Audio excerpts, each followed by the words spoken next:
Good morning, good morning, good morning, बच्चों. Welcome to the class.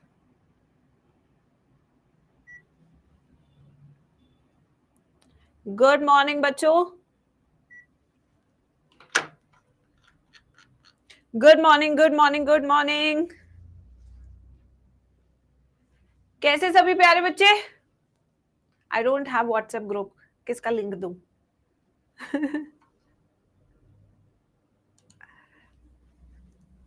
Hi kids, hello everyone, welcome. हाँ यार, मैं तो सो रही थी उस टाइम पे. ध्वनि को भेज के मैं तो सो गई थी. अब कब आया कोई पता नहीं चला. हैप्पी गुरु पूर्णिमा बच्चों. Thank you so much. Thank you so much. चलिए आज फिर हम शुरू करते हैं. तो पहले हम 2 टेबल्स करेंगे, उसके बाद हम एनसीईआरटी रीडिंग करेंगे, फिर हम यूकैरियोटिक सेल शुरू करेंगे. तो ये रहेगा आज का क्लास का फ्लो. ठीक है, तो सबसे पहले क्लास वर्क से शुरू करते हैं. आइए let's start with the class work. जितना आपको आता है, जितना आपने पढ़ा है, वो आप लिख सकते हैं, बता सकते हैं. आज हम सबसे पहले करेंगे what are the differences between prokaryotic cell and eukaryotic cell. Prokaryotic और यूकैरियोटिक सेल के बीच में क्या डिफरेंस है.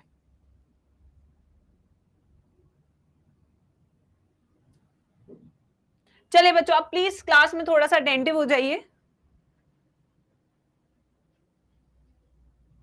सबको मेरी आवाज आ रही है ना? मुझे ऐसे क्यों लग रहा है बच्चे मुझे रिस्पॉन्ड नहीं कर रहे आज चैट सेक्शन में.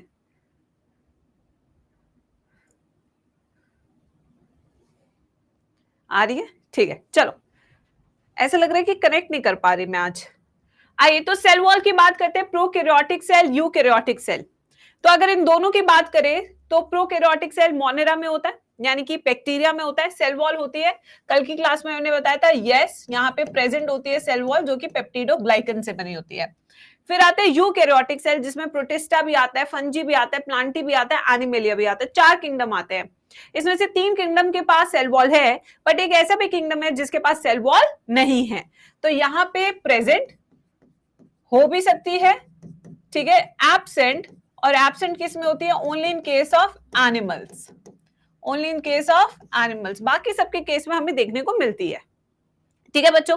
फिर आते हैं नेक्स्ट, सेल साइज.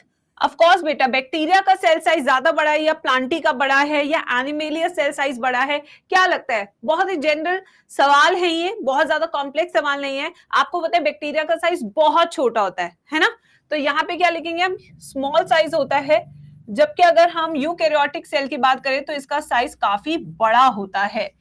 ठीक है. फिर आते हैं next, presence of true nucleus. Pro का मतलब क्या होता है? प्रिमिटिव. प्रिमिटिव. और कैरियन यानी कि कैरियोटिक का मतलब होता है न्यूक्लियस. यानी कि इसका न्यूक्लियस कैसा होता है? प्रिमिटिव न्यूक्लियस, यानी कि पुराना टाइप ऑफ न्यूक्लियस है. ठीक है, पुराना टाइप ऑफ न्यूक्लियस है इसका काफी. तो यहाँ पे प्रेजेंस ऑफ ट्रू न्यूक्लियस है? नो. बल्कि कैसा होता है? मेम्ब्रेन लेस होता है. कैसा होता है? Membrane less. इसके पास मेम्ब्रेन नहीं होती है बच्चों. फिर उसके बाद बात करते हैं यूकैरियोटिक के पास. यस, यहाँ पे प्रेजेंट होता है और इसका न्यूक्लियस कैसा होता है? मेम्ब्रेन बाउंड होता है. कैसा होता है बच्चों इसका nucleus? Everyone in the chat section, इसका न्यूक्लियस कैसा होता है? Membrane bound. अब आते हैं नेक्स्ट, न्यूक्लियोलस. अब न्यूक्लियोलस क्या होता है? न्यूक्लियोलस वो जगह होती है जहां पे आरएनए बनता है. क्या ऐसा कुछ हमने पढ़ा था कल की क्लास में कि न्यूक्लियोलस? आई थिंक हमने न्यूक्लियोइड पढ़ा था, हमने न्यूक्लियोलस नहीं पढ़ा था. तो इनके पास होता है एब्सेंट और इनके पास न्यूक्लियोलस होता है प्रेजेंट. न्यूक्लियोलस वो जगह होती है जहां पे किसका फॉर्मेशन होता है? आरएनए का. क्या होता है यहाँ पे? फॉर्मेशन ऑफ या synthesis of RNA, ribosomal RNA. Next, membrane bound organelles. कल हमने एनसीईआरटी में भी पढ़ा था, लेक्चर में भी पढ़ा था. प्रोकैरियोटिक सेल के पास क्या मेम्ब्रेन बाउंड ऑर्गेनेल्स होते हैं? ये तो बिल्कुल एनसीईआरटी की लाइन है. यस बच्चों, क्या होते हैं? No, absent. क्या होते हैं? एब्सेंट. जबकि अगर यूकैरियोटिक सेल की बात करें तो यहाँ पे जितने भी मेम्ब्रेन बाउंड ऑर्गेनेल्स है, जैसे ईआर, गोल्जी, एससीआर, ठीक है, वैक्यूल्स, ये सब क्या होते हैं? Membrane bound. तो यहाँ पे प्रेजेंट. नेक्स्ट सेंट्रियोल, सेंट्रियोल किस में हेल्प करता है? सेल डिवीजन में। और सेंट्रियोल क्या हमने प्रोकैरियोटिक सेल में कोई भी ऐसी लेबलिंग की थी सेंट्रियोल जैसी? नहीं की थी, नहीं की थी, इसका मतलब क्या है? एब्सेंट। कैसा होता है? एब्सेंट। यहां पे सेंट्रियोल प्रेजेंट होता है बट केवल और केवल एनिमल सेल में, प्लांट सेल में आपको नहीं देखने को मिलता है सेंट्रियोल। राइबोसोम्स, यहां पे भी राइबोसोम्स होते हैं। यहां पे जो राइबोसोम होता है वो कौन सा होता है? 70s 80s? 70s होता है, मेम्ब्रेन लेस होता है, यानी कि इसके पास कोई भी मेम्ब्रेन नहीं होती है। यूकैरियोटिक सेल के पास यही राइबोसोम 70s ना होके कैसा होता है? 80s।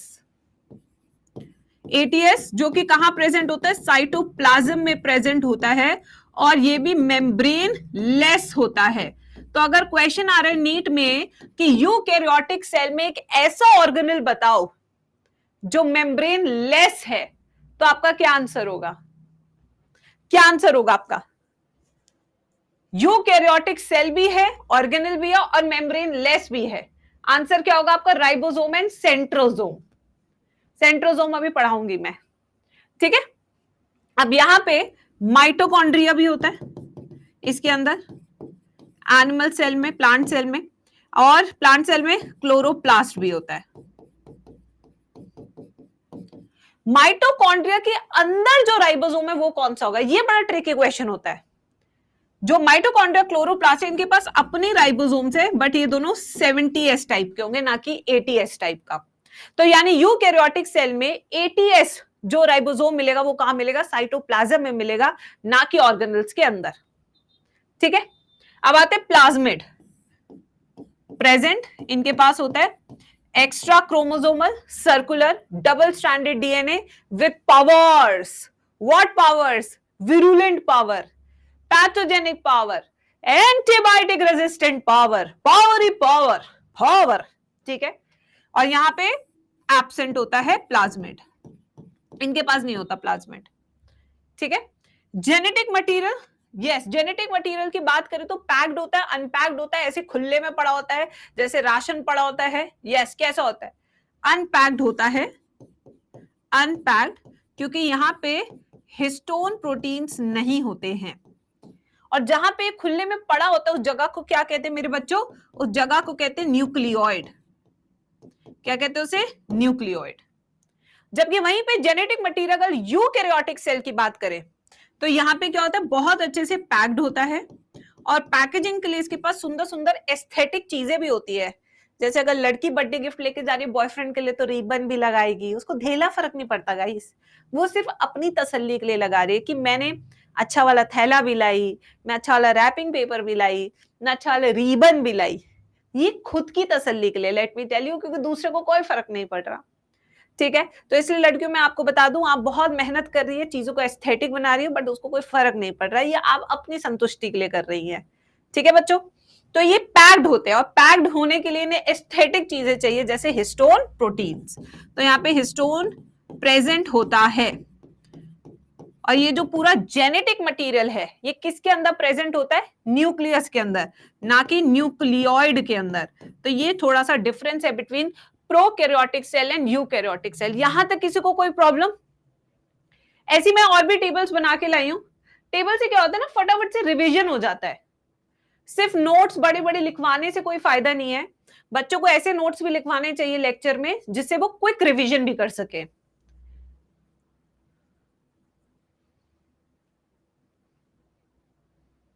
लिखिए सब, फिर उसके बाद एक टेबल और बनाएंगे आज क्लास में।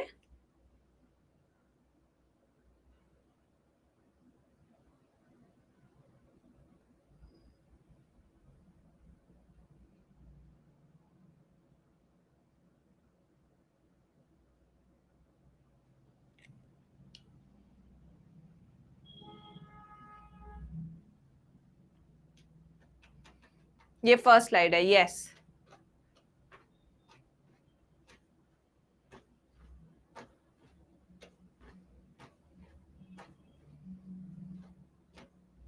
आइए अब हम आज यूकैरियोटिक सेल, जैसे कि आपने देखा कि अभी हमने पिछली स्लाइड पे यूकैरियोटिक सेल के काफी सारे फीचर्स किए, बट यूकैरियोटिक सेल में भी जो दो मेन इंपॉर्टेंट टॉपिक है, ठीक है, वो एक हमारा प्लांट सेल और एनिमल सेल। ये दो तरह के जो सेल्स हैं, इन पे भी इस चैप्टर में काफी फोकस रहेगा, तो इसलिए इन दोनों को भी हमें करना है, ठीक है। नहीं कीर्ति बेटा, नहीं, नहीं होता। अब आइए, तो सबसे पहले प्लांट सेल और एनिमल साइज सेल के साइज की बात करते हैं। प्लांट सेल बेटा बड़ा होता है क्योंकि इसके पास वैक्यूल होता है, और वो वैक्यूल जो है इसे बड़ा कर देता है। जैसे आपने इलोंगेशन फेस पढ़ा था, इलोंगेशन जोन, वैक्यूल का साइज बड़ा होता रहता है, तो सेल का साइज भी बड़ा होता रहता है, ठीक है। जबकि एनिमल सेल का जो साइज होता है वो काफी स्मॉल होता है, क्योंकि अगर ये बड़ा होगा तो फट जाएगा, क्योंकि इसके पास सेल वॉल नहीं है प्रोटेक्शन के लिए। बट प्लांट सेल के पास, अगर ये थोड़ा बड़ा भी होता है तो इसे फटने का डर नहीं है, क्योंकि इसे पता है कि सेल वॉल है जो बचा लेगा इसे, ठीक है बच्चों। जैसे कि देखिए, अब मान लीजिए हमारे पापा मम्मी है, अगर मैं 50,000 रैंक लाऊं, थोड़ा पापा मम्मी सपोर्ट करे, तो मुझे एक अच्छा कॉलेज मिल सकता है। माना जीएमसी नहीं मिल सकता, बट सिम्बोयसिस मेडिकल कॉलेज मिल सकता है मुझे, पुणे का, जो कि बहुत ही अच्छा कॉलेज है गर्ल्स के लिए। तो हमें पता है कि हमें एडमिशन मिल जाएगा। बट अगर हमारे पास पैसे नहीं है और हमारी रैंक 30,000 के अंडर नहीं है, तो जीएमसी मिलना बहुत मुश्किल है। तो हमें यहाँ पे अपनी लिमिट पता होती है, और यहाँ पे हमको पता है कि ठीक है, थोड़ा हम करेंगे, थोड़ा मम्मी पापा करेंगे, अपन की एमबीबीएस हो जाएगी। तो बेटा ऐसी भी चीजें होती है।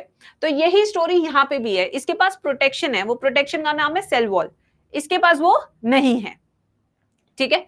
अब आते हैं नेक्स्ट, प्लास्टिड। प्लास्टिड्स क्या होते हैं? जिसके अंदर क्लोरोफिल होते हैं, जिसके अंदर पिगमेंट्स होते हैं। ये प्लास्टिड्स आपको यूग्लिनॉइड्स में भी मिलते हैं, और ये प्लास्टिड्स आपको केवल और केवल किस में मिलते हैं? प्लांट सेल में। तो ये प्रेजेंट होगा और यहाँ पे एब्सेंट। इसी प्लास्टिड्स में क्लोरोप्लास्ट भी आते हैं, जिसके कारण फोटोसिंथेसिस होती है, जिसके कारण हम अपना खाना खुद से बना पाते हैं, प्लांट्स। फिर आते हैं सेंट्रियोल। सेंट्रियोल मैंने बताया था किसके लिए यूज होता है, ये सेल डिवीजन के लिए। ये जो ऑर्गेनल है सेंट्रियोल, इसका मेन पर्पस क्या है? सी से सेंट्रियोल, सी से सेल डिवीजन। अभी पिछली स्लाइड पे भी मैंने बताया था, जो ये सेंट्रियोल है ये प्लांट सेल में एब्सेंट होता है, जबकि एनिमल सेल में प्रेजेंट होता है, और क्या काम कराता है? सेल डिवीजन का काम कराता है। अब आते हैं वैक्यूल। वैक्यूल दोनों में होता है, एनिमल सेल के पास भी है और प्लांट सेल के पास भी है। फिर फर्क क्या है? दोनों के पास प्रेजेंट है, यहां पे भी है और यहां पे भी है। फिर फर्क क्या है? The size of vacuole. तो यहां पे सेंट्रल होता है लोकेशन, लार्ज होता है वैक्यूल, और उसके अंदर क्या होता है? सेल सैप होता है। सेल सैप के अंदर क्या होता है? वाटर, मिनरल्स, नाइट्रोजनस वेस्ट या कोई भी तरह का वेस्ट इसके अंदर होगा। वहीं पे इसके अंदर ये क्या होते हैं? स्मॉल होते हैं और पेरिफेरल होते हैं, मतलब कि साइड में पड़े होते हैं भाई लोगों, ये साइड में पड़े होते हैं। इतना इंपॉर्टेंस नहीं दिया गया एनिमल सेल में से। मैम सेंट्रोजोम क्या होता है सब पढ़ा दूंगी, डोंट वरी, आराम आराम से पढ़ेंगे चैप्टर, सारे अभी डाउट्स क्लियर हो जाएंगे। सेल वॉल की बात करते हैं। सेल वॉल यहाँ पे प्रेजेंट है, किससे बनी होती है? सेलुलोज से बनी होती है, हेमी सेलुलोज से बनी होती है, पेक्टिन से बनी होती है। सैप होता है फ्लूइड, लीना सैप होता है फ्लूइड। सैप, सेल सैप मतलब सेल का फ्लूइड। जैसे वाटर बॉटल अंदर क्या है? पानी, ऐसे ही वैक्यूल अंदर क्या है? सैप। चले, और यहां पे सेल वॉल नहीं होती है विदाउट एनी एक्सेप्शन, इसका कोई एक्सेप्शन नहीं है। अब आते हैं नेक्स्ट, गोल्जी अपैरेटस। इसके पास होता है गोल्जी, बट यहाँ पे इसे गोल्जी नहीं कहते, बल्कि क्या कहते हैं? डिक्टियोसोम्स। क्या कहते हैं यहाँ पे इसे? डिक्टियोसोम्स, जो कि एक तरह का सिंपल गोल्जी है, सिंपल गोल्जी। बट हम एनिमल्स के अंदर बहुत ही कॉम्प्लेक्स गोल्जी होता है, ठीक है। सिंपल नहीं होता, काफी कॉम्प्लेक्स होता है, और काफी बड़े बड़े फंक्शन भी परफॉर्म करता है, जो अभी हम पढ़ेंगे मेरे बच्चों।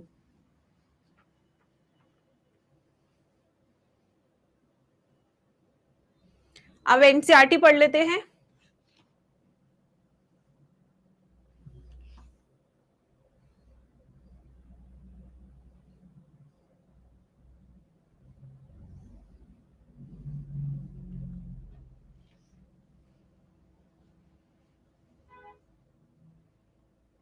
हो गया ना पूरा रिवाइज एक बार? अब अपनी एनसीईआरटी निकालेंगे, पहले हमने जो करना है एनसीईआरटी में वो करेंगे बेटा, फिर उसके बाद हम करेंगे आगे की आज की पढ़ाई। पहले एनसीईआरटी फिनिश करेंगे। मैम आप आज एंग्री लग रही है, अच्छा तो अच्छी बात है, डरो मुझसे नालायको, तो डरो मुझसे।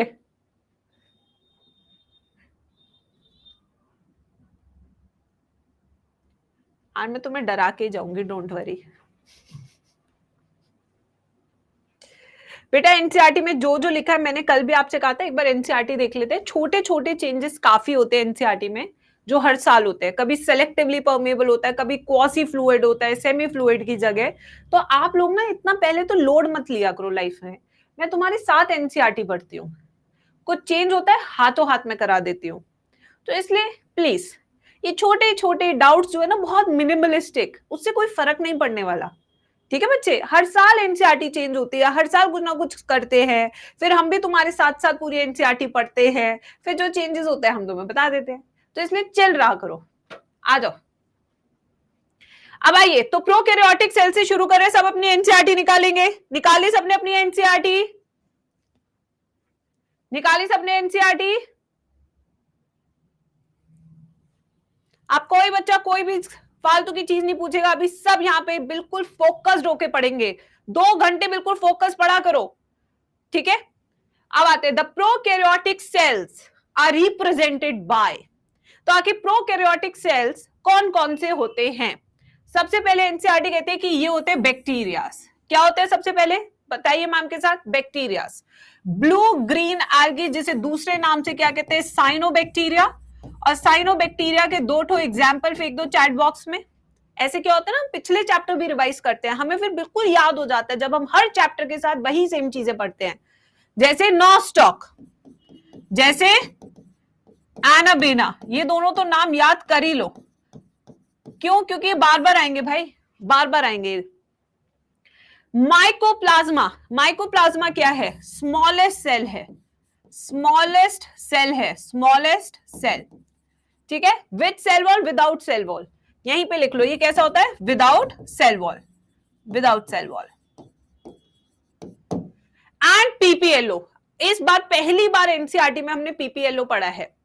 PPLO pleuro pneumonia like organisms, जो बहुत छोटे होते हैं और पैथोजेनिक होते हैं, ठीक है बच्चों। They are generally smaller. तो साइज कैसा होता है प्रोकैरियोटिक सेल का? भी हमने लिखा। What is the size of prokaryotic cell? जल्दी बताइए सब चैट सेक्शन में। छोटा होता है। And multiply more rapidly than the eukaryotic cell, यानी कि इसमें रिप्रोडक्शन यूकैरियोटिक सेल के मुकाबले में बहुत फास्ट होता है। They may vary greatly in shape and size, इनके बहुत अलग अलग आकार हो सकते हैं, बहुत अलग अलग तरह के साइज हो सकते हैं। The 4 basic shape of bacteria, यानी कि जो हमने पहले पढ़ा था वापस पढ़ रहे हैं इसको। बैसिलस रॉड लाइक शेप होता है। कैसा होता है? Rod like. तो यहां पे डायग्राम बना लो, रॉड लाइक। इसका एग्जाम्पल भी मैम ने बताया था, बताओ जल्दी से क्या example? Bacillus thuringiensis, bacillus thuringiensis. फिर दूसरी जो शेप है बैक्टीरिया की वो है कोकस। कोकस इज स्फेरिकल, यानी कि इस तरीके से, ये रहा। इसका अभी एग्जाम्पल मैम ने बताया था, Streptococcus, Streptococcus pneumonia. Vibrio, vibrio कैसा शेप है मेरे प्यारे बच्चों? Comma shaped. कैसा शेप है? कॉमा। इससे एक बीमारी होती है हैजा, पतली टट्टी आती है, बताया था ना मैंने तुम्हें। Vibrio cholera, vibrio cholera. फिर आते हैं नेक्स्ट, स्पिरिलियम, यानी कि स्पाइरल शेप्ड, ये रहा। इसमें कौन सा है? एनेरोबिक बैक्टीरिया, यानी कि आपका है इसका एग्जाम्पल रोडोस्पिरिलियम। क्या इसका एग्जाम्पल? रोडोस्पिरिलियम। ये देखिए सारे एग्जाम्पल्स भी कर लिया हमने साथ के साथ। अब आते हैं next, the organism of the prokaryotic cell is fundamentally similar even though prokaryotes exhibit a wide variety of shape and function, यानी अंदर से सब एक जैसे है, बाहर कैसे भी हो, ठीक है बच्चों। नाउ ऑल, ये तो डायग्राम, अच्छा ये भी एक बार देख लेते हैं, आ सकता है लेबलिंग। देखिए ये हमारा टिपिकल बैक्टीरिया है, इसके पास फ्लैजिला है, दिख रहे हैं आपको flagella? Everybody can see the flagella. 1 से 2 माइक्रोमीटर का होता है।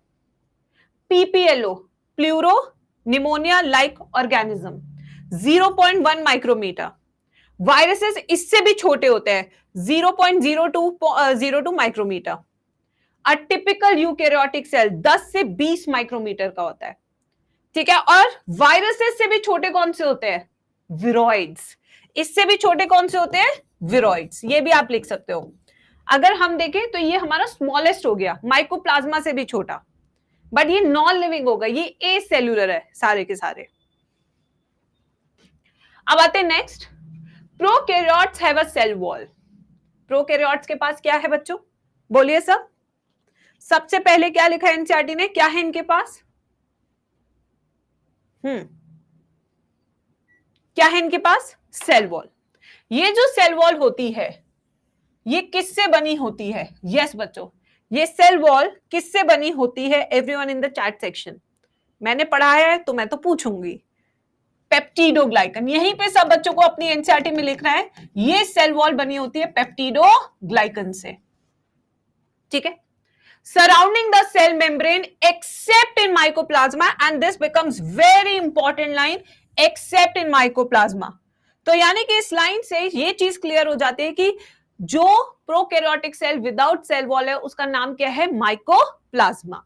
तो यहां पे आप लिखेंगे ओहो ओहो हो ओहो हो without cell wall, this organism is without cell wall, ऐसे लिख लो। Now the fluid matrix filling the cell is the cytoplasm. Cytoplasm के बारे में मैम ने एक लाइन लिखवाई थी नोट्स में, वो सेम लाइन मेरे को अब पता होनी चाहिए चैट सेक्शन में। लिखिए, क्लास में ही याद करा दूंगी पूरा टॉपिक। अगर तुम निकम में घर में भी रिवाइज नहीं कर रहे ना, मेरे को तो तुम्हारे 330 से ऊपर नंबर चाहिए ही, तो इसलिए मैं तो पूरी मेहनत कराऊंगी। क्या है? Main arena. क्या है ये? Main arena of metabolism, your life processes या एक्टिविटीज, ठीक है। There is no well defined nucleus. इससे क्या पता लग रहा है? No true nucleus. The genetic material is basically naked. नंगे का मतलब क्या है? अनपैक्ड, ठीक है। Naked, not enveloped by a nuclear membrane. तो फिर ये पड़ा कहां होता है? ये जो जेनेटिक मटीरियल है फिर ये कहां प्रेजेंट होता है? एक जगह में जिसका नाम है न्यूक्लियोइड। न्यूक्लियस ना बोल के न्यूक्लियोइड बोलेंगे इसके केस में। In addition to the genomic DNA, the single chromosome circular DNA, many bacteria have small circular DNA। कैसा है? और इसके अलावा भी है small circular DNA outside the genomic DNA। These smaller DNA are called plasmids। तो plasmids क्या है? क्या लिखवाया था मैम ने? Extra chromosomal circular double stranded DNA. ये हो गया। अब आगे चलते हैं। द प्लाज्मिड डीएनए, अब ये क्या ताकतें देता है जो मैंने आपको लिखवाई थी? ये यूनिक फिनोटाइपिक कैरेक्टर देता है। One such character is resistance to antibiotics, यानी कि एंटीबायोटिक रेजिस्टेंस, या फिर pathogenic nature. In higher classes, you will learn that this plasmid DNA is used in monitor bacteria transformation with foreign DNA। तो इस line का मतलब क्या है कि ये जो प्लाज्मिड है इसे और किस में यूज किया जा रहा है? रिकॉम्बिनेंट डीएनए टेक्नोलॉजी में। कहां यूज किया जा रहा है? रिकॉम्बिनेंट डीएनए टेक्नोलॉजी में इसका इस्तेमाल हो रहा है जोरों और शोरों से। Nuclear membrane is found in eukaryotes. No organelles like the ones in eukaryotes are found in prokaryotic cell except for ribosomes। तो एक राइबोसोम चीज ऐसी है जो कि बिल्कुल सिमिलर है in case of eukaryotic cell and prokaryotic cell.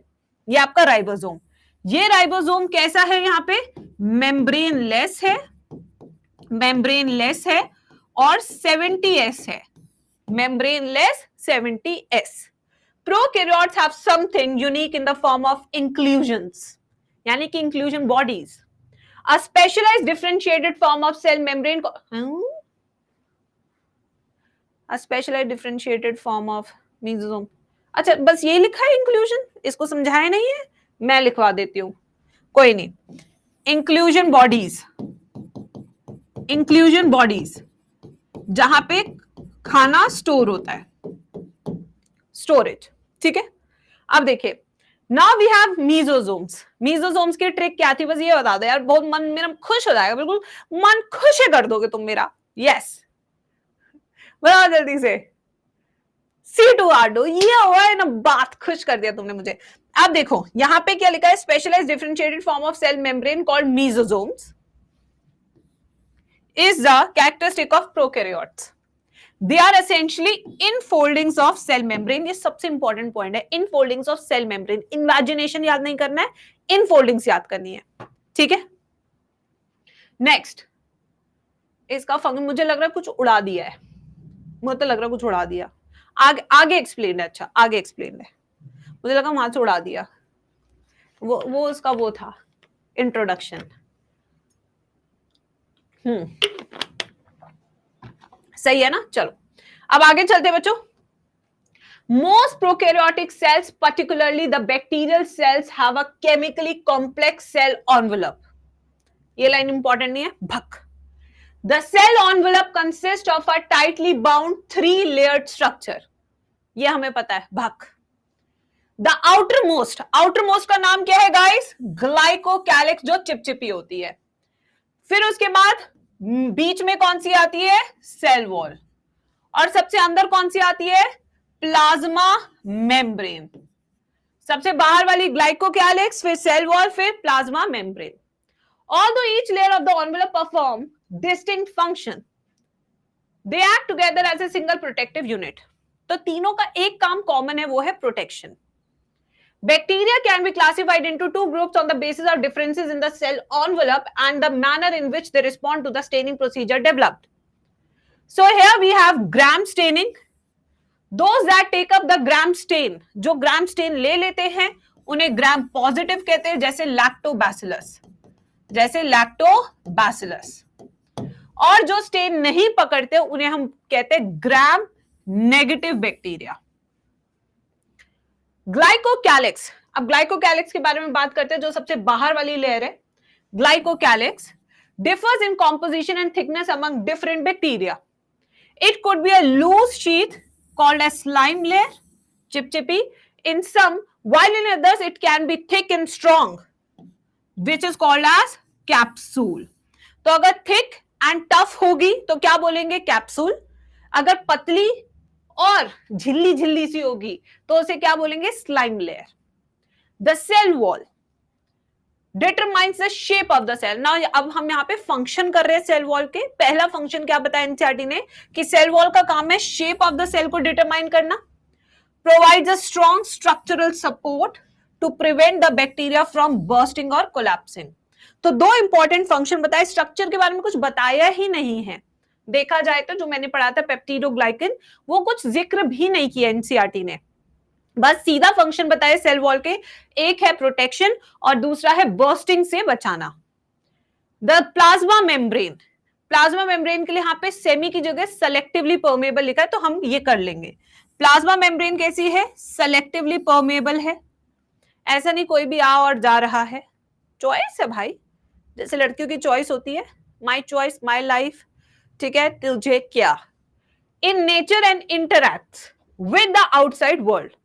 This membrane is similar structurally to that of eukaryotes. इस लाइन से क्या पता लगता है कि यूकैरियोट और प्रोकैरियोट की प्लाज्मा मेम्ब्रेन स्ट्रक्चरली सिमिलर है, यानी कि ये एक तरह की लिपिड बाइलेयर है।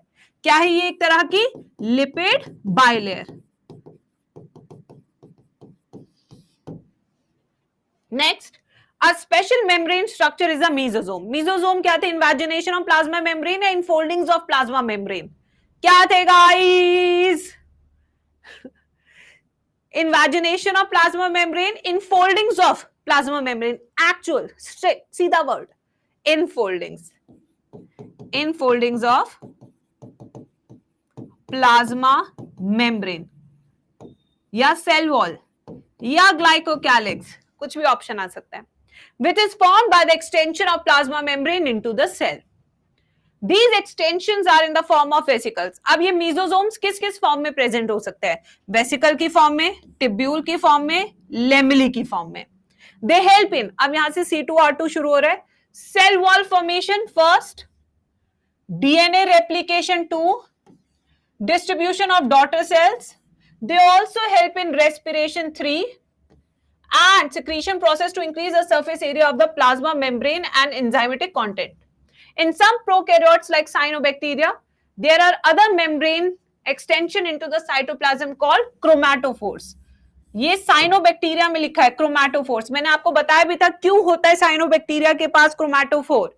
यस बच्चों, क्यों होता है साइनोबैक्टीरिया के पास क्रोमैटोफोर? ये चीज मैंने आपको लिखवाई भी थी नोट्स में. क्योंकि इसके पास पिगमेंट होता है, पिगमेंट जैसे क्लोरोफिल, और इस क्लोरोफिल की मदद से क्या करता है? फोटोसिंथेसिस. आई होप ये वाला पॉइंट सब बच्चों को क्लियर होगा कि क्यों इसके पास ये चीज होती है. Next, bacterial cells may be motile or non-motile based on the presence of flagella. If motile, they have thin filamentous extension from their cell wall called flagella. अच्छा, सेल वॉल ये भी नोट्स में एक बार चेक करना पड़ेगा. मैंने plasma membrane तो नहीं लिखवाया. आई थिंक फिम्ब्री और पिलाई का मैंने लिखवाया है, प्लाज्मा मेम्ब्रेन है ना. ठीक है. So flagellas are extension of cell wall. Bacteria show a range in the number and arrangement of flagella. Bacterial flagella is composed of 3 parts. सबसे लंबा वाला फिलामेंट, फिर हुक, फिर बेसल बॉडी. 3 पार्ट्स का होता है. फ्लैजेलिन प्रोटीन का बना होता है. The filament is the longest portion and extends from the cell surface to the outside. और ये किससे बना होता है? प्रोटीन का नाम क्या होता है? फ्लैजेलिन प्रोटीन. फ्लैजेलिन प्रोटीन. Besides flagella, अब flagella के अलावा we have structures like pili and fimbriae are also surface structures of the bacteria and do not play a role in motility. ये इनका motility में कोई रोल नहीं है, क्योंकि pili का रोल किसमें है? ये किससे बना होता है? पहले तो पिलिन से, पिलिन प्रोटीन से बना होता है. और इसका मेन काम क्या होता है? स्पेशल प्रोटीन पिलिन, यहां पे लिख देती हूं बल्कि पिलिन. और इसका फंक्शन किसमें होता है? कॉन्जुगेशन, सेक्सुअल रिप्रोडक्शन में.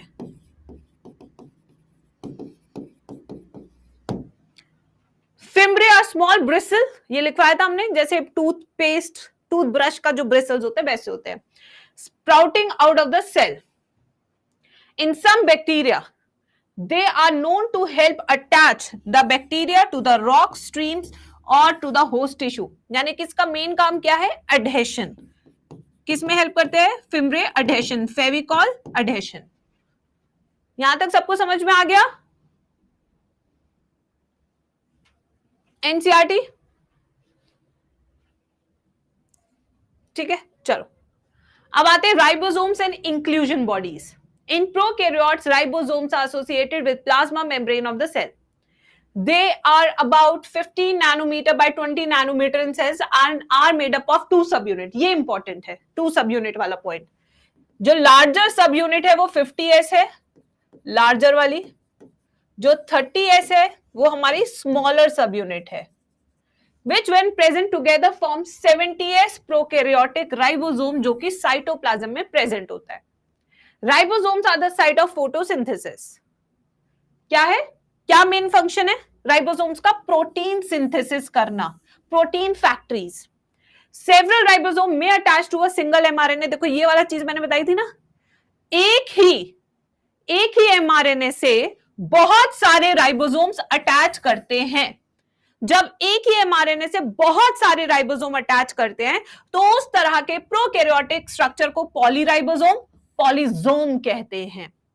The ribosomes of a polysome translate the mRNA into proteins and the process is called as translation. और ये कहां पे हो रहा है? साइटोप्लाज्म में हो रहा है ये प्रोसेस भी. ये पूरा डायग्राम भी बनाया था अगर आप नोट्स देखेंगे तो अपने. इंक्लूजन बॉडीज, ये नीट का पीवाईक्यू क्वेश्चन, इसके ऊपर पीवाईक्यू लिख देती हूं. वैसे तो इस चैप्टर की हर लाइन से नीट में सवाल आ चुका है इतने सालों में, पूरा चैप्टर इंपॉर्टेंट है. Reserve material in prokaryotic cells are stored in the cytoplasm in the form of inclusion bodies. तो यानी कि यहां पे क्या हो रहा है? रिजर्व मटेरियल होता है.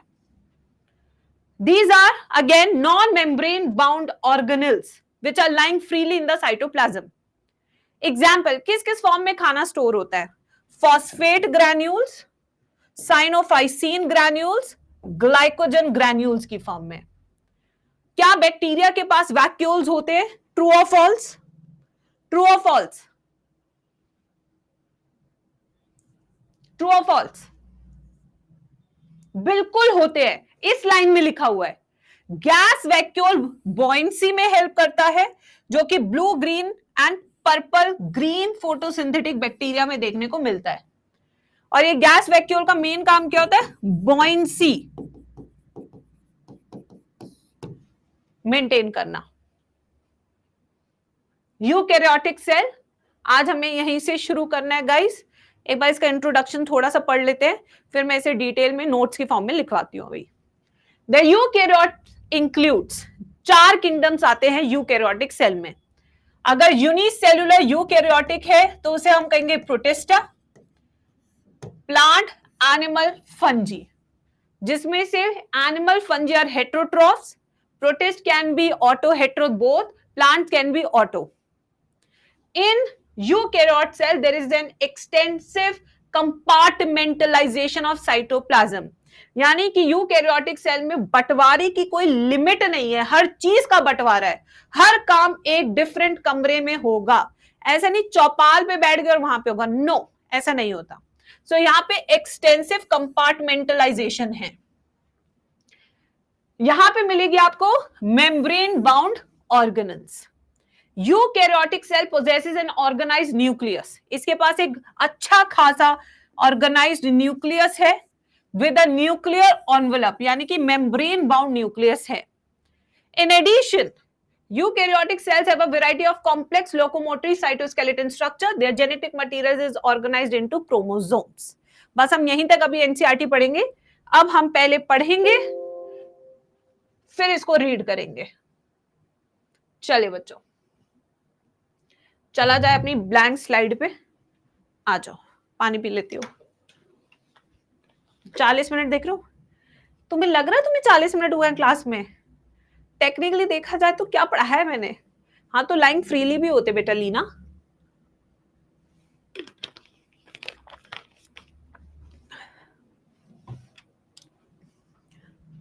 पढ़ाया क्या मैंने, सोचो। अभी तक। अब आते हैं हेडिंग लिखेंगे सुंदर सुंदर। लड़कियों निकालो सुंदर सुंदर अपने स्केच पेन्स। यूकैरियोटिक सेल,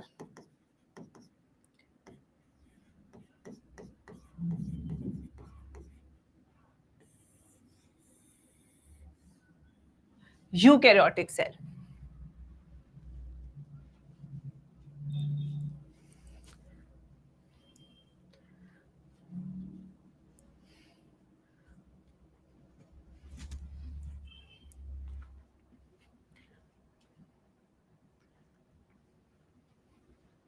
अब यूकैरियोटिक सेल में आज जो पहला स्ट्रक्चर हम पढ़ने वाले और समझने वाले हैं उसका नाम है सेल वॉल। आइए पहली हेडिंग लिखेंगे बच्चे आज की क्लास में। We will do cell wall, क्योंकि सबसे बाहरी स्ट्रक्चर यही होता है, तो बिल्कुल बाहर से अंदर की तरफ चलेंगे सेल के एक ऑर्गेनाइज्ड वे में। ठीक है, अब यहां पे बना लेते हैं डीग्राम। चलो आओ सब मैम के साथ डीग्राम बनाओ।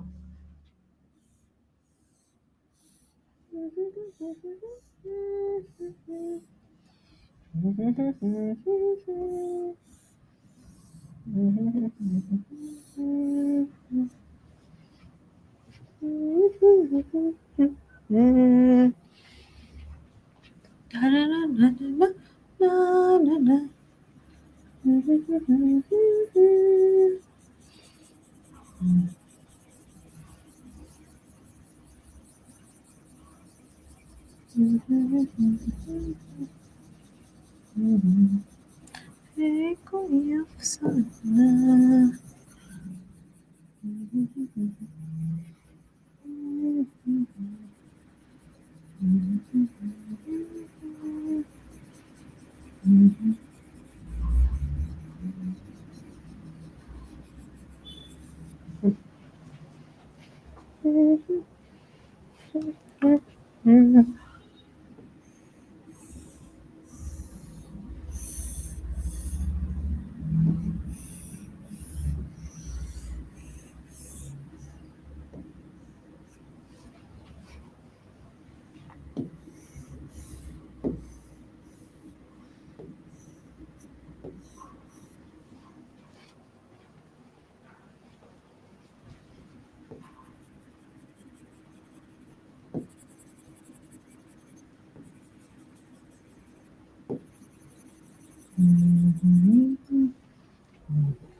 चले बनाइए डायग्राम।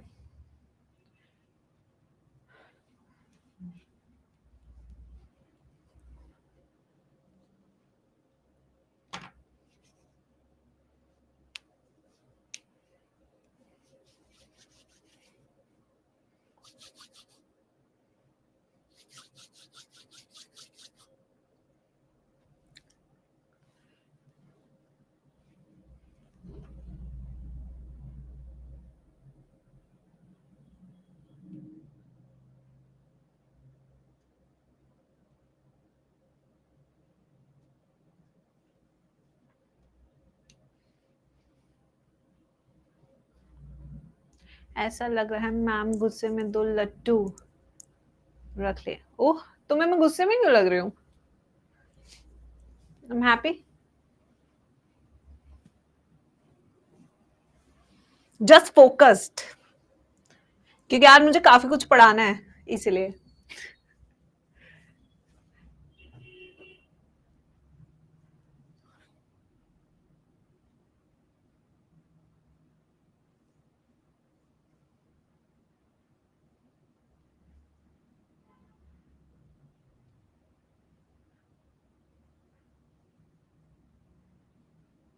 हो गया?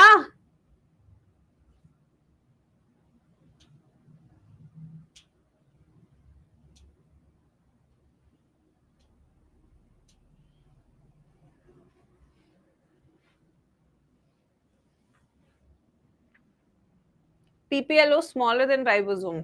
बेटा मैंने नापा नहीं, सच नहीं पता मुझे ये।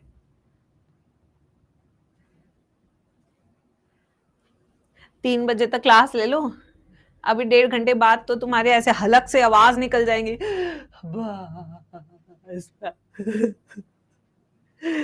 हम तो 8 बजे से पढ़ रहे हैं, आप तो 12 बजे आई थी। हाँ, अभी ये जो जितने तुम उछलते हो ना, सब पता है, सब पता है। 12 साल हो गए मुझे पढ़ाते हुए, सब पता है बेटा। जो बादल गरजते हैं वो बरसते नहीं है। अब मैं इसकी लेबलिंग बताऊंगी, बट उससे पहले हम इंट्रोडक्शन से स्टार्ट करेंगे सेल वॉल के। तो सबसे पहले we will start with fungal cell wall. क्या फंगस के पास सेल वॉल होती है? यस और नो जल्दी से बताएंगे सब चैट बॉक्स में। फंगल सेल वॉल, क्या फंगस के पास, फंजी के पास सेल वॉल होती है? नहीं होती, बिल्कुल होती है। किससे बनी होती है? काइटिन से बनी होती है। किससे बनी होती है? काइटिन प्लस पॉलीसैकेराइड से बनी होती है, जो कि एनसीईआरटी ने लिखा है।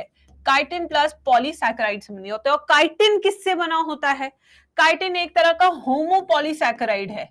क्या है ये? एक तरह का होमोपॉलीसैकेराइड है, जो किससे बना होता है? एन एसिटाइल ग्लूकोज अमीन से बना होता है काइटिन। ठीक है बच्चों, अब आते हैं दूसरी सेल वॉल पे, यानी कि आल्गल सेल वॉल। यस, एल्गी के पास भी अपनी सेल वॉल होती है, बिल्कुल होती है। और जो एल्गी है, जो कि प्लांट किंगडम का पार्ट है पहला, प्लांट किंगडम से याद आया, अगर आपको एनसीईआरटी में कोई प्रॉब्लम है, कुछ चीज समझ नहीं आ रही है, तो आज से प्लांट किंगडम शुरू होने वाले एनसीईआरटी मार्किंग में, तो वो आप कर सकते हैं, ठीक है। यस, तो यहां पे किससे बना होता है एल्गर सेल वॉल? सेलुलोज से, गैलेक्टिन से, मैनिन से, इनसे, ठीक है। और किससे बना होता है? हेमीसेलुलोज से। और कई बार इनके अंदर क्या होता है? कैल्शियम कार्बोनेट भी होता है, कई बार हो सकता है कैल्शियम कार्बोनेट। तो इन सब चीजों से मिलके क्या बनता है? हमारा एल्गल सेल वॉल बनता है। फिर उसके बाद जो सबसे पॉपुलर सेल वॉल है वो किसका है? Plant cell wall. किसका है बच्चों? Plant cell wall. जो हमारा प्लांट सेल वॉल है वो मेजरली किससे बना होता है? सेलुलोज से, हेमीसेलुलोज से, पेक्टिन से, प्रोटीन से। चार चीजें लिखेंगे यहां पे। सेलुलोज भी होता है, हेमीसेलुलोज भी होता है, प्लस इसकी सेल वॉल में पेक्टिन भी होता है, जो अगर डाइजेस्ट होता है तो सड़ना शुरू हो जाता है आपका वेजिटेबल। प्लस इसके अलावा और क्या होता है इसके पास? Pectin, cellulose, hemicellulose and proteins. इन चार चीजों से मिलकर बना होता है हमारा सेल वॉल ऑफ प्लांट ही। अब उसका पूरा स्ट्रक्चर यहां पे देखेंगे हम। तो ये जो स्ट्रक्चर आपको दिख रहा है figure, this is a figure of plant cell wall. ये प्लांट सेल वॉल का डायग्राम है। अब इस डायग्राम में क्या क्या है, चलिए आइए देखते हैं, आप और मैं मिलके साथ में जी स्क्वायर आर्मी। मैम अभी तक बुक डिलीवर नहीं हुई, बेटा रुक जा। अभी एक्चुअली मैं डेली क्लास लेने के बाद डिलीवरी करने जाती हूँ। पहले मैं 4 बजे तक क्लासेस लेती हूँ, काम फिनिश करती हूँ ऑफिस का, फिर मैं डिलीवरी पे जाती हूँ। एक्चुअली मेरी आज बाइक चार्ज नहीं हो पाई, ईवी वाली, तो अभी बेटा चार्ज हो जाएगी, फिर मेरे को बुक्स देंगे अड्डा वाले, फिर मैं आऊंगी, ठीक है। हाँ, फिर मैं अपडेट दे दूं, मैसेज भी भेजूंगी, कॉल भी करूंगी डिलीवरी से पहले।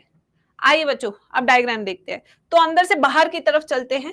जैसे कि आपको ये पता है ये क्या है? साइटोप्लाज्म है। ये क्या है? प्लांट सेल का साइटोप्लाज्म। ये क्या है? उसका न्यूक्लियस। ये क्या है? उसका न्यूक्लियस। और ये बड़ा सा जो स्ट्रक्चर है, जो इसका 90% स्पेस घेरा हुआ है, वो कौन सा है बच्चों? This is our vacuole. ये क्या बच्चों? वैक्यूल है, 90% स्पेस। और वैक्यूल के अंदर मैम ने क्या बताया था? क्या होता है? सेल सैप होता है। क्या होता है? Cell sap. फिर उसके बाद आती है हमारी प्लाज्मा मेम्ब्रेन। तो सबसे अंदर की तरफ क्या है? प्लाज्मा मेम्ब्रेन है। सबसे अंदर की तरफ क्या है? Plasma membrane.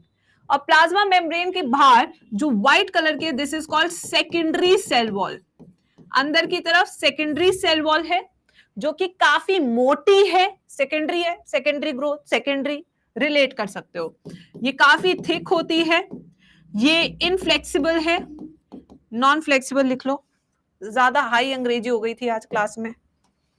ये नॉन फ्लेक्सिबल होती है, ये काफी मोटी होती है, और ये लिग्निफाइड होती है। कैसी होती है? लिग्निफाइड। इसका मेन काम क्या होता है? स्ट्रेंथ प्रोवाइड कराना। इसका मेन काम है स्ट्रेंथ प्रोवाइड कराना। थिक है, लिग्निफाइड है, नॉन फ्लेक्सिबल है, इसका मेन काम है मैकेनिकल स्ट्रेंथ और क्या पहुंचाना? रिजिडिटी। फिर बाहर की तरफ बचकानी है, जैसे कि लड़कियां जब इनका नया नया रिलेशनशिप बनता है, पता है बड़ी हो चुके फिर भी दोगे नहीं क्या मुझको ये? चल मैं तो कॉपी भी नहीं कर पा रही, because I have never done that. एकदम से वो बचकानी आवाज आ जाती है, मैं एक्चुअली सुनती हूं ना, इसीलिए यकीन नहीं होता कि इतने बड़े शरीर में इतनी छोटी बच्ची है। छोटी बच्ची हो क्या? यस। तो यकीन नहीं होता, इसलिए बोल भी नहीं पा रही मैं। प्राइमरी सेल वॉल कैसी रहेगी? थिन रहेगी। कैसी रहेगी? थिन रहेगी। ये फ्लेक्सिबल रहेगी, काफी फ्लेक्सिबल होती है, मतलब इसे मरोड़ा तरोड़ा जो चाहे वो तुम कर सकते हो इसके साथ मेरे प्यारे बच्चों। हाँ हाँ, जो मन करे करो करो करो। और कैसी होती है ये? सेलुलोज और हेमी सेलुलोज से बनी होती है, और प्लस एक्सपेंशन भी करती है। ये बढ़ती जाती है, ऐसे सेल बढ़ता जाएगा। So this also support the cell expansion process, क्योंकि पतली होती है। और ये सेलुलोज प्लस हेमी सेलुलोज से बनी होती है, काफी जवान टाइप होती है, इसलिए इसे प्राइमरी कहते हैं। फिर इन दो सेल्स के बीच में आपको ब्लू कलर का एक सीमेंटिंग मटेरियल देखने को मिल रहा है, ठीक है। आपको यहां पे दोनों सेल्स के बीच में एक ब्लू कलर का सीमेंटिंग मटेरियल भी देखने को मिल रहा होगा।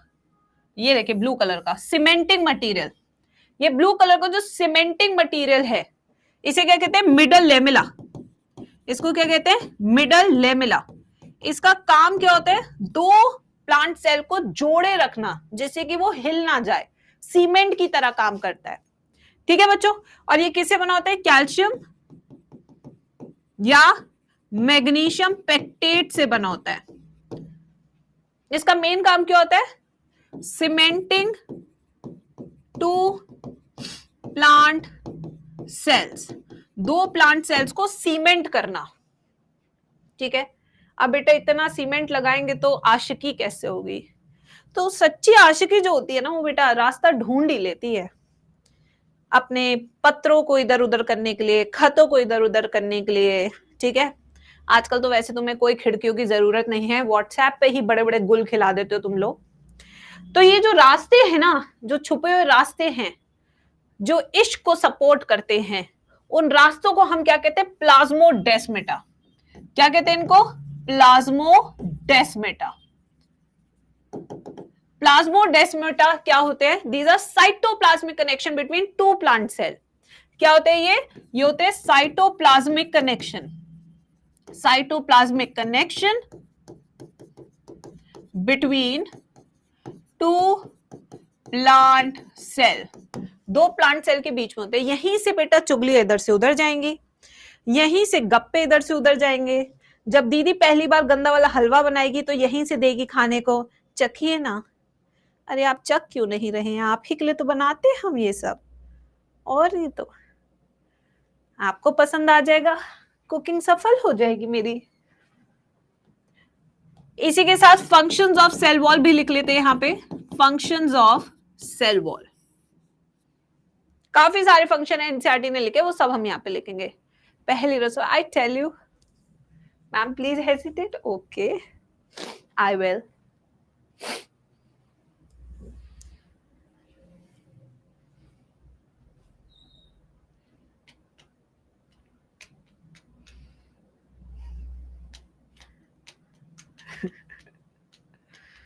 सनी, देखो सनी को कितना एक्सपीरियंस है, देखो ऐसी बातें निकल निकल के आती है।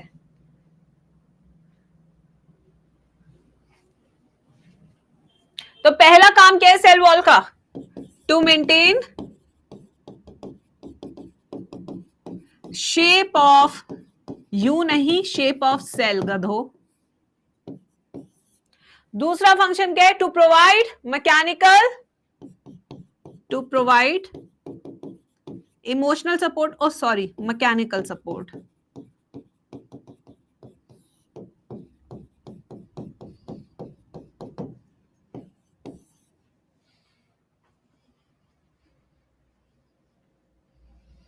Next, protects the cell from pathogens like bacteria and viruses. Protects the cell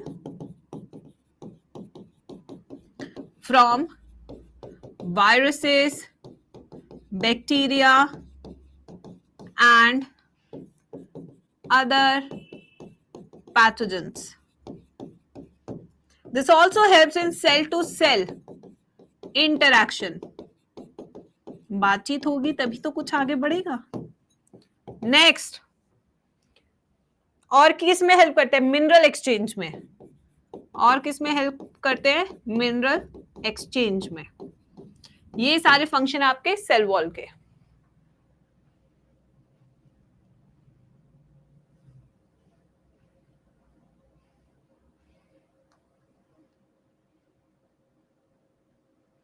आऊंगा तुझको ले जाऊंगा, गोद में बिठाऊंगा पिया।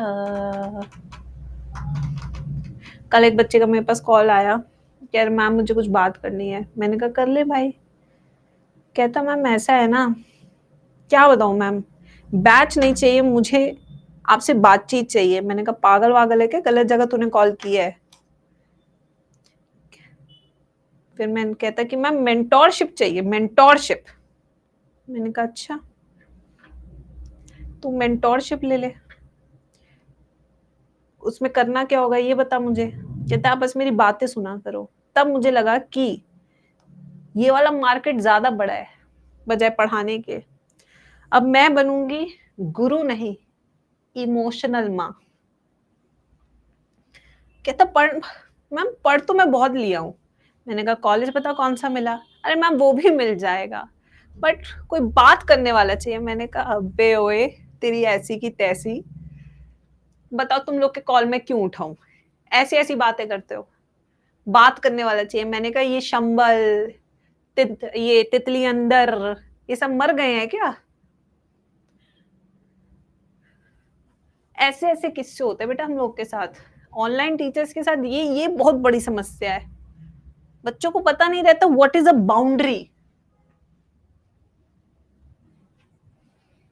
ऐसे ऐसे कांड करते हैं। चलो,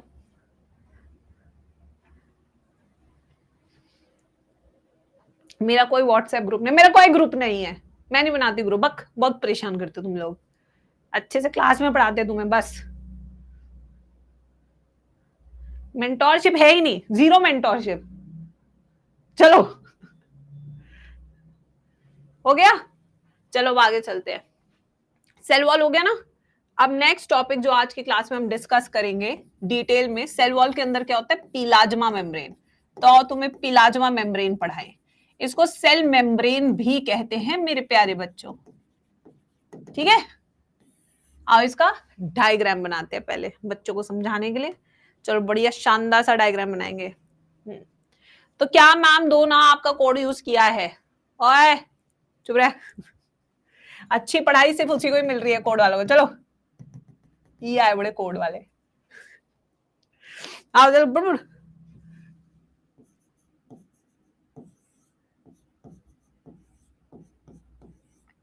पिछले साल अनाउंस किए थे जिन बच्चों के 360 और 360 आएंगे उन्हें आईपैड मिलेगा। एनटी ने पेपर ऐसा बनाया 360 किसी के आए ही नहीं। सोचो, भगवान भी मेरा साथ देता है। बनिए का पैसा ऐसे कोई नहीं निकलवा सकता। सोचो, मैं कितने भी खुले दिल की हो जाऊं, बट देख लो, देख लो, मैंने तो अनाउंस किया था ना। मेरा बड़ा दिल देखो तुम। अब नहीं बात बनी, उसमें मेरी क्या गलती है?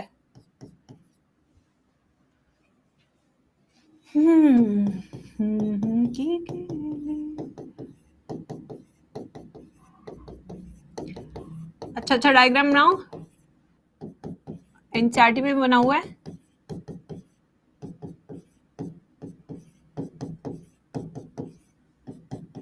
ये लो, पहले ऐसे बनाओ।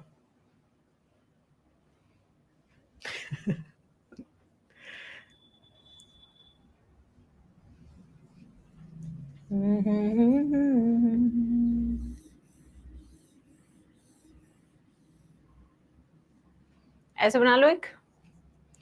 ये हमारे रिसेप्टर है, चैनल्स है, इंटीग्रल प्रोटीन्स हैं।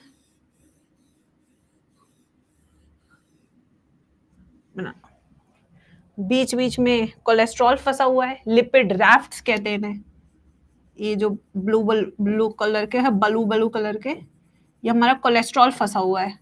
दिस इज गुड कोलेस्ट्रॉल, जो फंस जाता है, मोटा होता है साइज में। ये होना बहुत जरूरी है,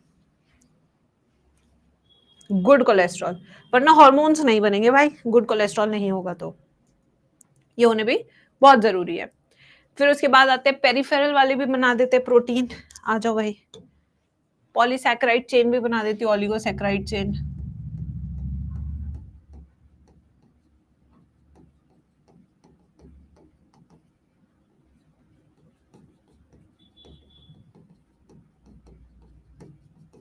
ये लो, अब यहाँ पे पेरिफेरल प्रोटीन बना देते हैं, नाम के रिश्तेदार। ये देखो, बिल्कुल तितली की शेप में बना दिया नाम के रिश्तेदारों को। मुसीबत आते उड़ जाते हैं। नाम के है ना, बस अंदर नहीं है, जिंदगी के अंदर नहीं है, सिर्फ नाम के हैं। ठीक है, ऐसा। ये लो, बना दे नाम के रिश्तेदार। देखो तितली की तरह उड़ जाएंगे अभी। फिर उसके बाद आते हैं जो खुद ही डिसाइड नहीं कर पा रहे कि वो लाइफ में है या नहीं। ठीक है, एक सेकेंड, देखो हमारी सिस्टर का कॉल है, तुमको सुनना मत, ठीक है? हाँ, क्लास में हूँ मैं। क्या हो गया? कुछ हो गया क्या?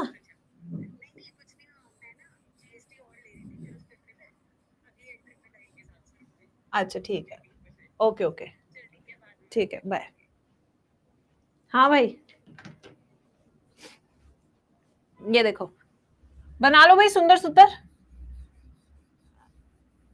एक एक चीज देख देख के बनाओ अच्छे से।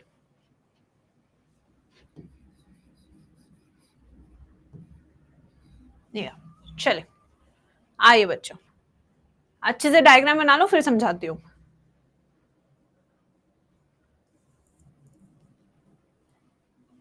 ₹700, थैंक्स।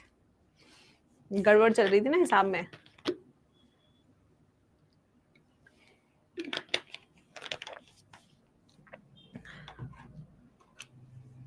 मेरी और मेरी सिस्टर की आवाज बिल्कुल सेम है। कई बार बच्चे उसे दुखड़े सुना जाते हैं और बच्चों को लगता है कि मैम ने सुन लिए। सोचो, है ना मजेदार? और इवन हमारी मम्मी की आवाज भी बिल्कुल सेम है, हम तीनों की आवाज सेम है, मम्मी मेरी और मेरी सिस्टर की। देख रहे हो मैजिक? धोखा कह रहे हैं। चलो जल्दी डायग्राम बनाओ, फिर इसको समझाती हूँ, बहुत ही इजी है, बिल्कुल भी टफ नहीं है कुछ भी।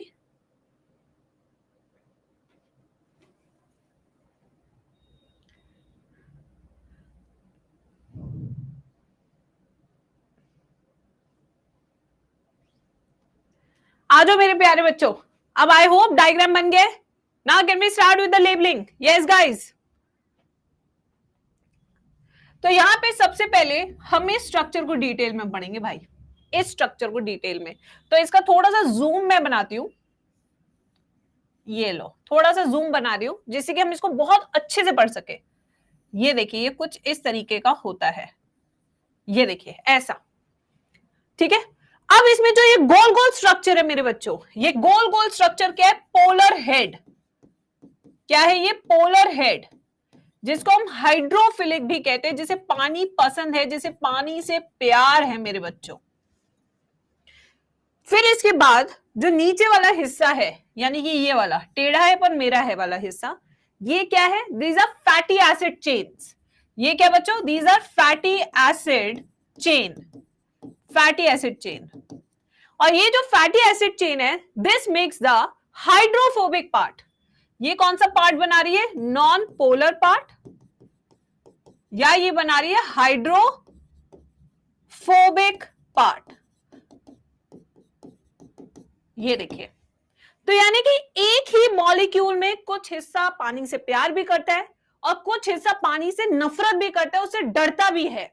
तो ऐसा मॉलिक्यूल जिसके पास दोनों चीजें हैं, इस तरह के मॉलिक्यूल को हम कहते हैं एम्फीपैथिक मॉलिक्यूल। क्या कहते हैं इसको? Amphipathic molecule. एंड ये जो पूरा स्ट्रक्चर है, इसको क्या बोलते हैं? फॉस्फोलिपिड। क्या है ये? फॉस्फोलिपिड। तो अगर हम प्लाज्मा मेम्ब्रेन को देखें, जो कि एक तरह की लिपिड बाय लेयर है, एक लेयर ऊपर बनी है लिपिड की, एक लेयर नीचे बनी है लिपिड की, तो इसलिए इसे क्या बोलते हैं? लिपिड बाय लेयर बोलते हैं। क्या बोलते हैं बच्चा पार्टी से? Lipid by layer. इसमें जो ऊपर वाली लेयर है बच्चों, देखो ध्यान से, इसका ये वाला जो पार्ट है, दिस साइड, ये एक्सपोज्ड है टुवर्ड्स एक्स्ट्रा सेल्यूलर फ्लूइड। जो ये वाला साइड है प्लाज्मा मेम्ब्रेन का, this is expose to cytoplasm. This is expose to cytoplasm. यानी कि जो लिपिड बायलेयर है, उसका एक साइड बाहर की तरफ फेस कर रहा है और एक साइड अंदर के फ्लूइड की तरफ फेस कर रहा है। जो बीच वाला पार्ट है, ये वाला पार्ट, ये इसका कैसा पार्ट है? हाइड्रोफोबिक। ये पार्ट कैसे इसका? Hydrophobic. Hydrophilic, hydrophobic, hydrophilic, again hydrophilic, फिर हाइड्रोफोबिक, फिर हाइड्रोफिलिक। इस साइड साइटोप्लाज्म को फेस कर रहा है, इस साइड एक्स्ट्रा सेल्यूलर फ्लूइड को फेस कर रहा है। अब इस लिपिड बायलेयर में प्रोटीन्स भी होते हैं। क्या होते हैं इसमें? प्रोटीन्स भी होते हैं। 52% of plasma membrane is protein, यानी कि प्रोटीन ज्यादा ही है अगर देखा जाए तो। अब यहाँ पे बहुत तरह के प्रोटीन्स मैंने बनाए हैं। एक तो ये वाले हैं जो सुपरफिशियल प्रोटीन है, जिन्हें हम कहते हैं पेरिफेरल प्रोटीन्स। ये कौन से बच्चों? ये वाले हमारे पेरिफेरल प्रोटीन्स, यानी कि बस ये प्लाज्मा मेम्ब्रेन से अटैच्ड हैं, वो भी superficially. ECF is extra cellular fluid, ठीक है। फिर आते ग्रीन वाले, ये फुली एम्बेडेड है, पार्शली एम्बेडेड है। ये वो प्रोटीन्स है जो पार्शली एम्बेडेड प्रोटीन्स हैं, पार्शली एम्बेडेड प्रोटीन। फिर उसके बाद आते हैं व्हाइट वाले। ये व्हाइट वाले वो प्रोटीन्स है, पूरे ट्रांस मेम्ब्रेन प्रोटीन्स है, जो घुसे हुए हैं घर के अंदर, पूरे ट्रांस मेम्ब्रेन प्रोटीन। तो ये हो गए हमारे प्रोटीन्स। इसके अलावा प्लाज्मा मेम्ब्रेन के पास क्या होता है? Oligosaccharide chain. क्या होता है इसके पास? ओलिगोसैकेराइड चेन्स भी होती हैं। ओलिगोसैकेराइड जो कि ग्लूकोज से बनी है, ओलिगोसैकेराइड्स। इसके अलावा इनके पास कोलेस्ट्रॉल भी होता है, जिन्हें हम बोलते हैं लिपिड रैफ्ट। क्यों होता है अभी ये सब मैं पढ़ाऊंगी नेक्स्ट स्लाइड पे। पहले बताओ लेबलिंग पूरी क्लियर है या नहीं? सब जल्दी से बताएंगे चैट बॉक्स में। स्ट्रक्चर लेबलिंग क्लियर है तो आगे पढ़ाया जा सकता है बढ़िया तरीके से। स्ट्रक्चर ऑफ प्लाज्मा मेम्ब्रेन, आइए जो पढ़ा है उसको लिखते हैं और रिवाइज करते हैं क्लास में। जो ये स्ट्रक्चर है प्लाज्मा मेम्ब्रेन का, ये किसने दिया था? किसने दिया था बच्चा party? It was singer and Nicholson. It was fluid mosaic model which was given by Singer and Nicholson in the year 1972, which explained the nature of plasma membrane. इनके अकॉर्डिंग जो हमारी प्लाज्मा मेम्ब्रेन है वो static नहीं है बल्कि moving है, quasi fluid, semi fluid होती है। क्योंकि अगर बिल्कुल स्टैटिक होगी, बिल्कुल सॉलिड होगी तो मूव नहीं कर पाएगी। इसलिए इसके अंदर इन्होंने रिसर्च किस पे की थी? आरबीसी की membrane, RBC plasma membrane was used for discovery, was used for elucidation of structure. Structure को बताने के लिए किस सेल की मेम्ब्रेन को यूज किया गया था? किस मेम्ब्रेन को यूज किया गया था? आरबीसी, क्योंकि अंदर से खोखला होता है सेल, इसके अंदर कोई ऑर्गेनेल्स नहीं होते। अब क्वेश्चन उठता है वाई आरबीसी? क्योंकि अंदर से खोखला होता है ये सेल, इसके पास सिर्फ प्लाज्मा मेम्ब्रेन और हीमोग्लोबिन है, इसके अलावा कुछ होता ही नहीं है इसके अंदर, ठीक है। नो ऑर्गेनेल्स, इसके अंदर कोई ऑर्गेनेल नहीं होता है, तो इसलिए बहुत आसानी से पढ़ाई हो जाती है प्लाज्मा मेम्ब्रेन की। इसके अंदर इन्होंने कहा 52% is protein while 48% is phospholipid। और ये प्लाज्मा मेम्ब्रेन एक तरह की लिपिड बायलेयर है। क्या इसमें मूवमेंट्स होती है बच्चों? 40% लिखा है एनसीईआरटी, जो लिखा है एनसीईआरटी ने वही लिखेंगे। 40 है तो 40% लिखेंगे, ठीक है। चलो बाकी चीजें भी तो होती हैं। अब इसमें मूवमेंट्स होती है, yes. The plasma membrane shows two type of movement, flip flop lateral, ठीक है। एक होती है लेटरल मूवमेंट और एक होती है flip flop movement. Lateral movement show करते हैं प्रोटीन्स, फ्लिप फ्लॉप ल ठीक है लिपिड्स शो करते हैं। अब ये लेटरल और फ्लिप फ्लॉप मूवमेंट क्या है ये समझाती हूं। अगर एक लिपिड यहां से यहां चला गया और ये वाला यहां से यहां आ गया, दिस इज फ्लिप फ्लॉप। अगर प्रोटीन यहां से यहां चला गया और यहां वाला यहां आ गया, this is lateral movement. So flip flop is between two and lateral is between the same.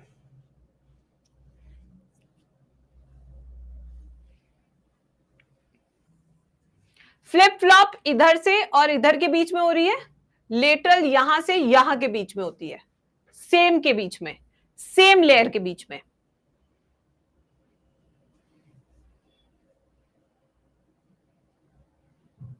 Quasi means semi, ये ज्यादा अंग्रेजी वर्ड है बेटा, क्वासी का मतलब सेमी ही होता है।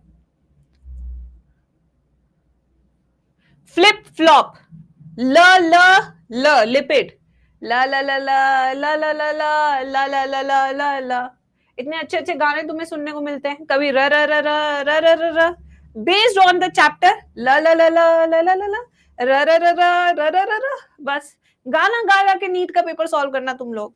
कहना भाई मैम ने ऐसे ही पढ़ाया, मैं मैम गाना गा देती थी, याद हो जाता था। ठीक है, ल ल ल ल, फ्लिप ल, फ्लॉप ल, लिपिड ल। So easy guys. चलो, on the basis of ease of extraction. Ease का मतलब ये तो तुम्हें पता ही होगा, इतने नोटिफिकेशन देखते हो दिन भर, ठीक है, ये तो मैं मतलब नहीं बताऊंगी, दिन भर नोटिफिकेशन देखते हो, इसका मतलब मैं नहीं बताऊंगी बिल्कुल भी ना, मैं नहीं बताऊंगी। On the basis of ease of extraction, कि कितनी आसानी से हम प्रोटीन निकाल सकते हैं लिपिड से। We have two type of proteins, ठीक है। ये दो तरह के होते हैं, एक होते हैं पेरिफेरल, एक क्या होते हैं, पेरिफेरल प्रोटीन्स, और एक होते हैं हमारे इंटीग्रल प्रोटीन्स। इंटीग्रल प्रोटीन, जो हमारे पेरिफेरल प्रोटीन होते हैं, these are superficially attached, and can be extracted easily. Integral proteins ना, ये भी दो तरह के होते हैं, एक तो जो बिल्कुल घुस चुके हैं जीवन में, जिन्हें निकालना बहुत ही मुश्किल है। अच्छा बैक कर दूं क्या, आ जाओ भाई, लो पहले लिख लो।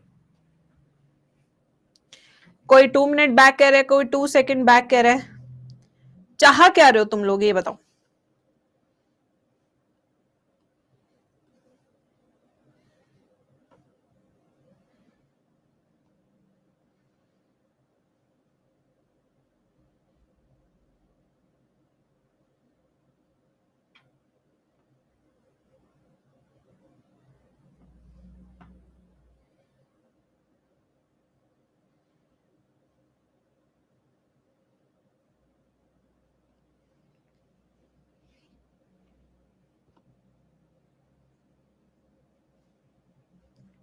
इलूसिडेशन का मतलब होता है बताना। 500 रुपए लगेंगे अंग्रेजी के लिए, पता है? हाँ, वो तो मैं अच्छी हूं जो तुम्हें बता देती हूँ। चलो आओ, इंटीग्रल प्रोटीन्स, एक जो घुसे हुए हैं जीवन में, ट्रांस मेम्ब्रेन, जो कहने के बाद भी घर से नहीं जाते हैं, बताओ कौन? वैसे होते हैं ये ट्रांस मेम्ब्रेन, जो यूज करते हैं या जो बनाते हैं टनल प्रोटीन्स, चैनल्स बनाते हैं ये। फिर दूसरे कौन से होते हैं? पार्शली एम्बेडेड प्रोटीन्स, जो एम्बेडेड तो है बट थोड़ा बहुत, जो ये देखने आते हैं कि घर में क्या नई चीज आई है। बहुत अच्छा बेड लाई हो दीदी आज, मैं भी बैठ के देखूंगी एक बार, सुना है बहुत गुदगुदा है, ठीक है। पार्शली एम्बेडेड प्रोटीन्स, ये जनरली क्या बनाते हैं? रिसेप्टर्स। ये क्या बनाते हैं? हार्मोन रिसेप्टर्स बनाते हैं।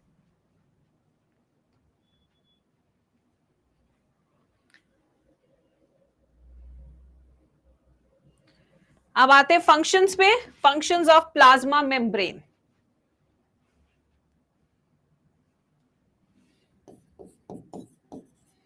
फंक्शंस,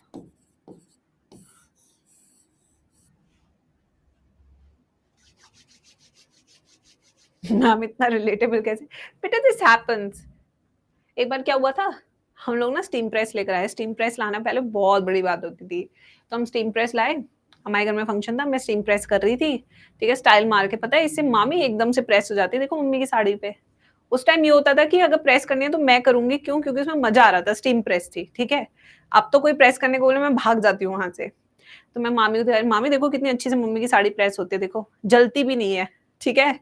करते जा रहे थे, मामी देख रही थी, मामी ने बताया नहीं, साड़ी जल गई। वहीं पे इतनी चप्पल मारी मम्मी ने, पूछो मत। यस, मामी बता नहीं सकती थी कि जल रही है, देख रही है, जलने का वेट कर रही थी। आओ फंक्शंस बताती हूँ तुम्हें। सबसे पहला फंक्शन क्या है उसका, allow us, plasma membrane allow us exchange of ions, molecules, gases like oxygen, carbon dioxide, waste also, क्या, waste product also like urea, ammonia। अब यहां पे बच्चे, मैम एक्सट्रिंसिक इंट्रिंसिक प्रोटीन क्या है, सेम ही है। पेरिफेरल को आप एक्सट्रिंसिक भी बोल सकते हैं, इंटीग्रल को इंट्रिंसिक भी बोल सकते हो, ठीक है। यस, अब यहां पे टाइप ऑफ ट्रांसपोर्ट करेंगे, टाइप्स ऑफ ट्रांसपोर्ट। कितने तरह के ट्रांसपोर्ट है जो हमें देखने को मिलते हैं। तो पहला वाला वो है जिसे हम कहते हैं पैसिव ट्रांसपोर्ट। क्या बोलते हैं इसको, पैसिव ट्रांसपोर्ट, या सिंपल डिफ्यूजन भी बोलते हैं। और क्या बोलते हैं इसको, सिंपल डिफ्यूजन। तो passive transport, simple diffusion occurs from higher to lower concentration gradient या lower to higher concentration gradient। बताओ तो जरा बच्चों, ऊपर से पहाड़ी से नीचे आ रहे हो तो एनर्जी नहीं लगेगी, नीचे से ऊपर जा रहे हो तो भाई मेरे को तो ऐसा लगता है मौत का नंगा नाच हो रहा है सामने, क्योंकि मेरे तो बस की नहीं होता इतना चढ़ना भाई, बचपन से ही आलसी हूं मैं इस मामले में। तो यहां पे क्या है बच्चों, high to low concentration gradient, a molecule moves from high to low concentration gradient। इसमें एनर्जी लगेगी या नहीं लगेगी, बिल्कुल नहीं लगेगी। नो एटीपी रिक्वायर्ड, इसमें एटीपी रिक्वायर्ड नहीं होती है। It is a type of a simple diffusion. चलो अब आते हैं नेक्स्ट टाइप ऑफ ट्रांसपोर्ट में, active transport. Yes, active transport, यानी कि आप नीचे से ऊपर जाना है पहाड़ी के बेटा, लो टू हाई जाना है guys. A molecule moves from low to high concentration gradient. तो यहां पे क्या लगेगी, एनर्जी लगेगी, एटीपी। और इसमें जनरली क्या होता है, पंप्स चाहिए होते हैं, पंप्स, कि कोई मुझे उठा के ले जाए, खच्चर बुला लो, पालकी बुला लो, कोई तो बुला लो यार, पंप चाहिए होता है। जैसे कि इसका एग्जाम्पल क्या है, सोडियम पोटेशियम एटीपीएस पंप।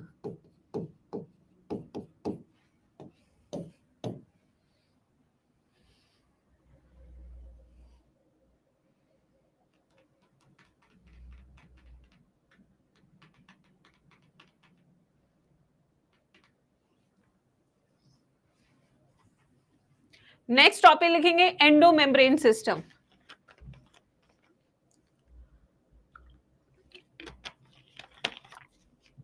आज हमने बहुत कम पढ़ा है भाई, ऐसे तो मेरी बैंड बच जाएगी।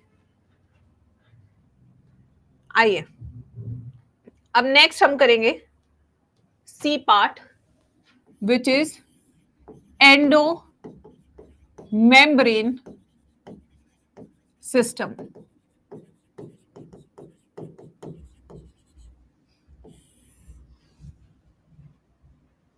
क्या होता है एंडोमेम्ब्रेन सिस्टम, क्या होता है एंडोमेम्ब्रेन सिस्टम, जब ऑर्गेनल्स कनेक्टेड भी होती हैं और फंक्शनली कोऑर्डिनेटेड भी होते हैं। ये गुटबाजी होती है क्लास में, गुटबाजी कर लेना कि हम चारों साथ साथ रहेंगे, जैसे स्क्विड गेम में होता था, साथ साथ रहेंगे, साथ साथ काम करेंगे तो लंबा चल पाएंगे, ठीक है। तो ये ऐसे ऑर्गेनल्स हैं, organelles, a group of organelles which are functionally and structurally coordinated।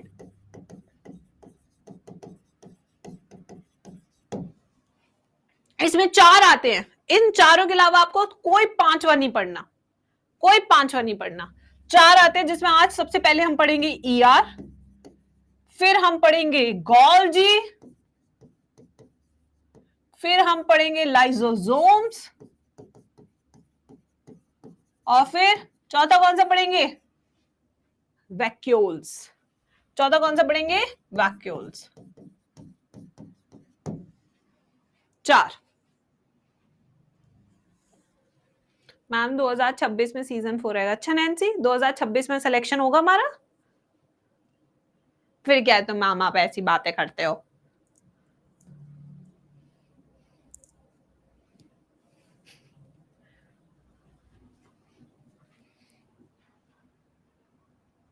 सबसे पहला आज की क्लास में हम C1 करेंगे, एंडोप्लाज्मिक रेटिकुलम यानी कि ER।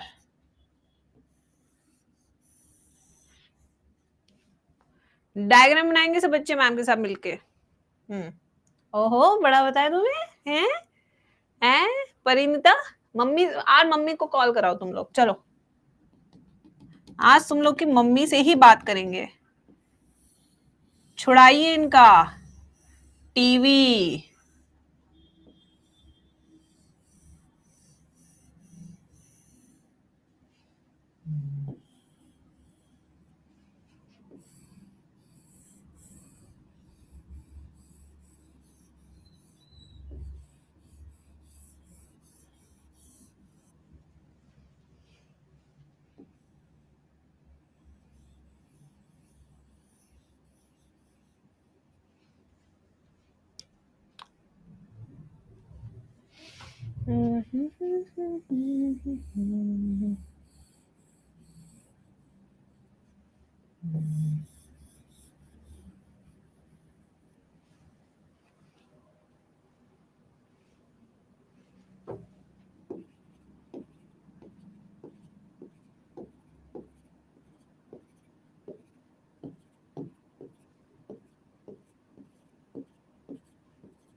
बनाइए डायग्राम।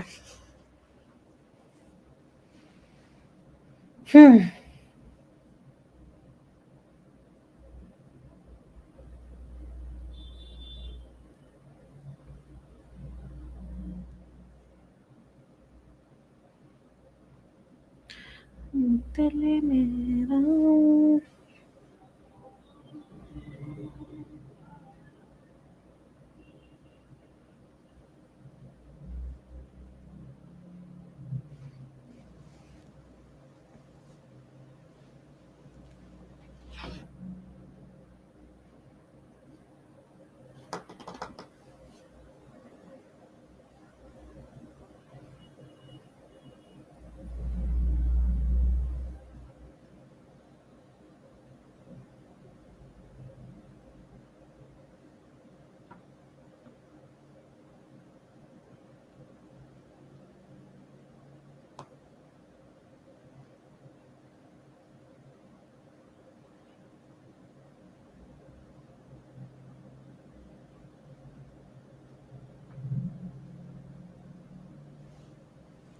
चलो बच्चों आइए, डायग्राम बन गए।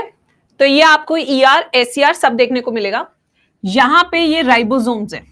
क्या है बच्चों? ये दीज आर राइबोसोम्स। और ये क्या हमारा RER, रफ एंडोप्लाज्मिक रेटिकुलम। जिनके पास राइबोसोम्स नहीं है, जो मैंने व्हाइट कलर से बनाया, these are smooth endoplasmic reticulum without ribosomes.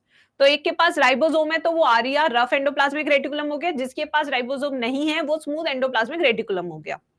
ये जो है, ये वाली ब्लू कलर की, this is our inner nuclear membrane. ये इनर न्यूक्लियर मेम्ब्रेन है और इनके बीच में स्पेसेस है जिन्हें हम कहते हैं न्यूक्लियर पोर। जहां से सामान आता जाता रहता है। एंड ये आपको अंदर दिख रहे हैं क्रोमोसोम्स। क्या दिख रहा है? क्रोमोसोम्स। तो ये इसकी location. So technically reticulum is always around the nucleus. It is always around the nucleus. ER can be present in 3 forms in the cell. 3 form में प्रेजेंट होता है ER हमारे सेल के अंदर। एक फॉर्म है सिस्टर्ने, या तो वो सिस्टर्ने की फॉर्म में हो सकता है, वेसिकल्स की फॉर्म में हो सकता है, या ट्यूबुलर फॉर्म में हो सकता है। कितनी फॉर्म्स में हो सकता है ER? 3 फॉर्म्स में प्रेजेंट हो सकता है, सिस्टर्ने, वेसिकल, ट्यूबुलर। सिस्टर्ने का मतलब है कुछ इस तरीके से, ये रहा शेप देखो। वेसिकल्स स्फेरिकल यानी कि गोल इस तरीके से। ट्यूबुलर यानी कि इन द फॉर्म ऑफ ट्यूब्स, ऐसे। ये 3 शेप में प्रेजेंट हो सकता है। जो अंदर वाला कंपार्टमेंट है जिसके अंदर फ्लूइड भरा हुआ है या कुछ भी भरा हुआ है, this is called luminal compartment. Luminal compartment. और जो इसके बाहर वाला एरिया होता है इसे कहते हैं extra luminal compartment. Extra luminal compartment. तो यहां पे 2 तरह के कंपार्टमेंट है, लुमिनल एंड एक्स्ट्रा लुमिनल। 3 फॉर्म्स में प्रेजेंट होता है ER सेल के अंदर, सिस्टर्ने, वेसिकल, ट्यूबुलर।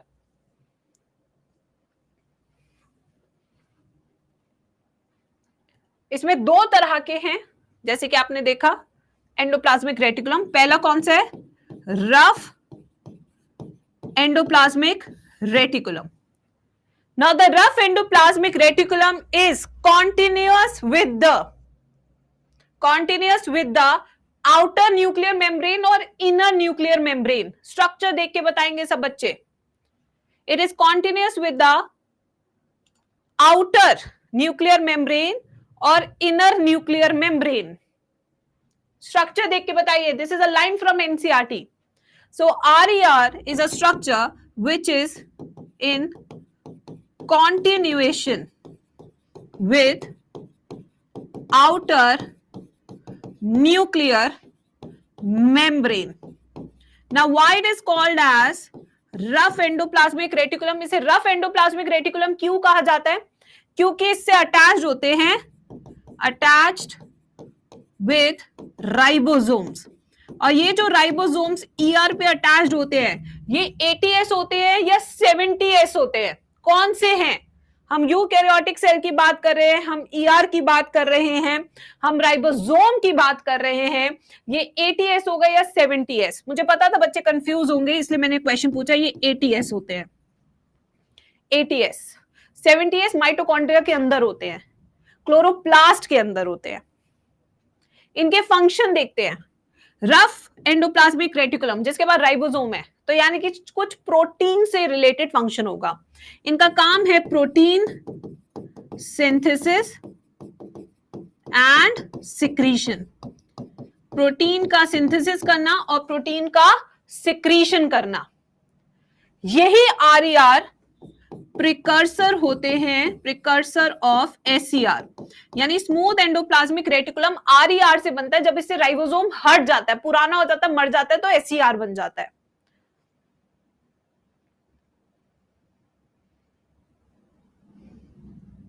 ये क्या बनाते हैं? ये और बनाते हैं फॉर्म्स एंजाइम्स ऑफ लाइसोसोम्स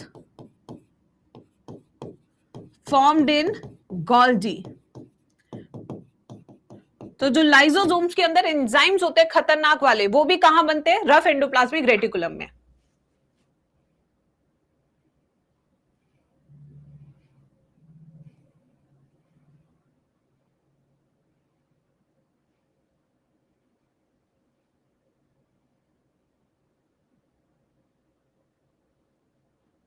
अब आते हैं SCR।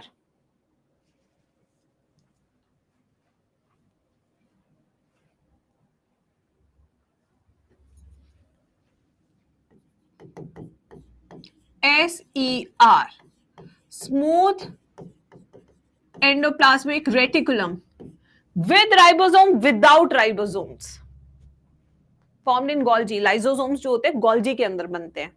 अभी गोल्जी पढ़ाऊंगे ना तब पता लगेगा। These are with ribosomes or without ribosomes? These are the structures without ribosomes. इनके पास ribosomes नहीं होते हैं.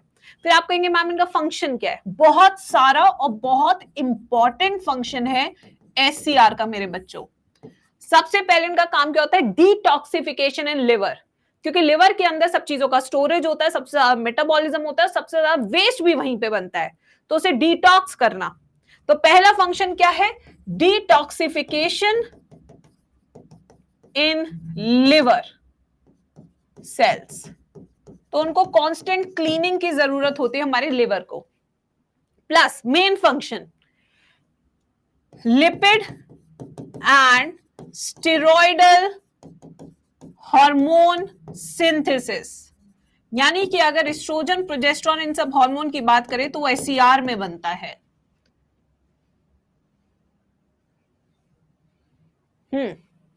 मसल्स में यही SCR is modified into sarcoplasmic reticulum which stores calcium. क्या स्टोर करता है? कैल्शियम.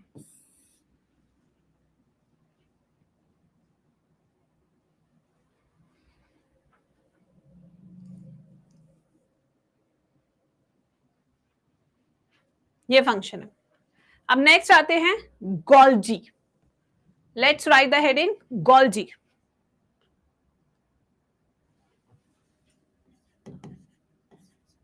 Golgi apparatus.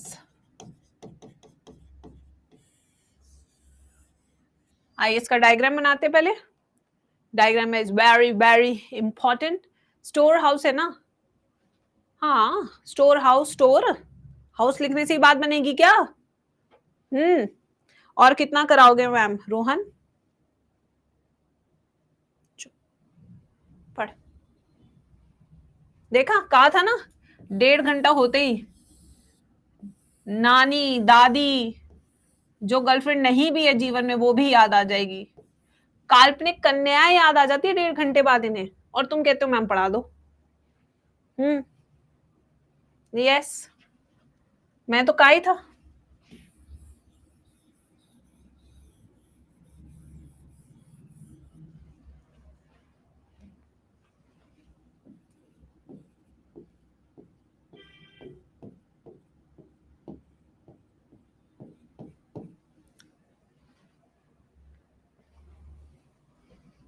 काल्पनिक का मतलब नहीं पता हो? अब हिंदी का मतलब हिंदी और कैसे बताएं? बताइए जरा. देखिए अब समझा रहे हैं तुम लोग को. आइए देखो बेटा, मेरी क्लास की टाइमिंग हमेशा से आप लोगों को पता है, मैं तो 2 बजे तक पढ़ाती हूँ, मोस्टली 1:45 तक. अब किसी ने अपनी क्लास की टाइम चेंज किया, आप सर से बात कीजिए. मैं आपको खुद बता रही हूँ ये बात. This is not my problem any day. मैंने अपना टाइम शुरुआत से ऐसे ही रखा है, और जो पिछले साल के भी बच्चे उन्हें भी पता है कि I always take classes more than the time allotted to me. जिसको प्रॉब्लम है वो बात कीजिए सर से, क्योंकि टाइम सर का शिफ्ट हुआ है, मेरा नहीं शिफ्ट हुआ है. ठीक है, आइए. तो अब यहां पे क्या है? ये हमारा क्या है? राइबोसोम. राइबोसोम से क्या बनता है? प्रोटीन. ये मान लो ये प्रोटीन बन गया. अब इस प्रोटीन की पैकेजिंग करना जरूरी है, वरना इसे कोई खरीदेगा नहीं, जैसे इन केस ऑफ यू. ठीक है, तो अब ये प्रोटीन को गोल्जी में जाना है पैकेजिंग के लिए. ये देखिए, पैकेजिंग के लिए जाना है. तो इस वाले फेस से ये अंदर घुसेगा प्रोटीन. ये देखिए, प्रोटीन इसके अंदर घुस गया पैकेजिंग के लिए. तो ये वाला जो फेस है गोल्जी का, ये वाला फेस, इसको क्या कहेंगे? फॉर्मिंग फेस कहेंगे या मैच्योरेशन फेस कहेंगे? कौन सा फेस कहेंगे इसको? इसको कहेंगे फॉर्मिंग फेस, क्योंकि भाई बनने जा रहा है. Forming face. फॉर्मिंग फेस को और क्या कहते हैं? सिस. बाकी तुमने फिजिक्स तो पढ़ी होगी. ये कॉन्वेक्स है या कॉनकेव है ये भी बता दो. कॉन्वेक्स. फिर ये वेसिकल यहां पे जाएगा, इसकी पैकेजिंग स्टार्ट होगी, और पैकेजिंग होगी इस प्रोटीन की, और पैकेजिंग होगी इस प्रोटीन की, और फाइनली पूरा पैकेट होके बाहर चला जाएगा, आउट। तो ये वाला जो फेज है जहां से वेसिकल पूरा बन के निकल रहा है, this is called maturation phase. इसे क्या कहेंगे? मैच्योरेशन फेज, या इसे कहेंगे ट्रांस फेज, या इसे कहेंगे कॉन्केव फेज, जहां से चीजें बन के निकलती है गोल्जी से। तो देखो ये आपस में कनेक्टेड हो गई ना, ये हमारा ईआर है और इतना हमारा गोल्जी है। ये इसे प्रोटीन बना के देगा, ये उसको पैक करेगा, तो हो गया ना कोऑर्डिनेशन, हो गया ना coordination. That's why it is a part of endomembrane system. और ये जो बीच में आपको दिख रहे हैं, दीज आर कॉल्ड सिस्टर्ने। ये सैक लाइक स्ट्रक्चर्स क्या है? सिस्टर्ने ऑफ गोल्जी, जिसके अंदर प्रोसेसेस चलते। कौन सी प्रोसेस, ये मैं अभी समझाती हूं। समझ में आया डायग्राम कैसे काम हो रहा है? यहां राइबोसोम से बना प्रोटीन, इस प्रोटीन की पैकेजिंग होगी इस तरीके से घूम घूम के, और फिर फाइनल पैकिंग के बाद ये बाहर निकल जाएगा। तो it was 1898 Camillo Golgi who discovered Golgi apparatus. It was 1898 Camillo Golgi, the discoverer of Golgi apparatus. ये जो गोल्जी है ये मॉडिफाई हो जाता है किस में? एक्रोसोम में। और ये एक्रोसोम कहां होता है? स्पर्म सेल के पास। और ये एक्रोसोम क्या काम करता है? फर्टिलाइजेशन में हेल्प करता है, फर्टिलाइजेशन। इसके बिना फर्टिलाइजेशन बहुत मुश्किल है। उसके बाद इसी गोल्जी को, इसके सिंपल स्ट्रक्चर को प्लांट सेल में क्या बोलते हैं? प्लांट सेल में ये बहुत ही सिंपल होता है, वहां ज्यादा पैकेजिंग शोशा की जरूरत नहीं है। तो इसको क्या करते हैं बच्चों? क्या कहते हैं? डिक्टियोसोम्स। वहां क्या कहते हैं इसे? डिक्टियोसोम्स। नो शोशा, प्लांट्स आर वेरी सिंपल। ये गोल्जी 3 फॉर्म्स में प्रेजेंट होता है, just like ER. This can be found in the form of tubular,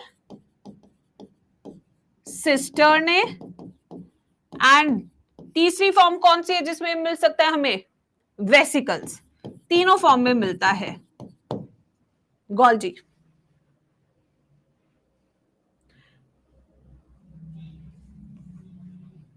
अब आते हैं इसके फंक्शन पे। फंक्शन,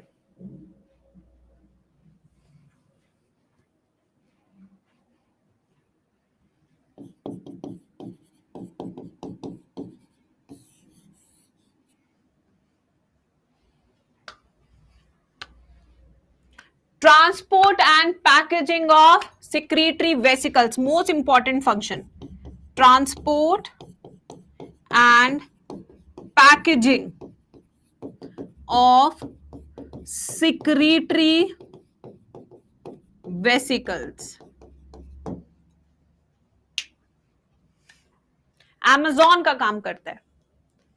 एनसीईआरटी मैम करा दूंगी, बहन वैष्णवी करा दूंगी, ठीक है। इतना सब कराना है इस साल बच्चों को, एनसीईआरटी पढ़ाओ, डायग्राम बनाओ, करा दूंगी बहन, गलती हो गई, नेक्स्ट क्लास में करा दूंगी। यस, आइए नेक्स्ट आते हैं बच्चों। जो मोस्ट इंपॉर्टेंट प्रोसेस है जो गोल्जी में होती है, जी से गोल्जी, जी से ग्लाइकोसाइलेशन। यहां पे क्या होती है? Glycosylation process. अब आप कहेंगे मैम ये ग्लाइकोसाइलेशन क्या प्रोसेस होती है? ग्लाइको का मतलब होता है carbohydrate. So when we add carbohydrate the process is called glycosylation. जैसे मान लीजिए कि अगर हमारे पास लिपिड है, लिपिड के साथ हमने कार्बोहाइड्रेट को और जोड़ दिया, तो इससे प्रोडक्ट क्या बनता है? ग्लाइकोलिपिड। ऐसे ही जो प्रोटीन आया है ईआर से, उसमें कार्बोहाइड्रेट चेन लगा दे तो क्या बन जाएगा? ग्लाइकोप्रोटीन। इस तरीके से पैकेजिंग की जाती है प्रोटीन और लिपिड की अपनी बॉडी में।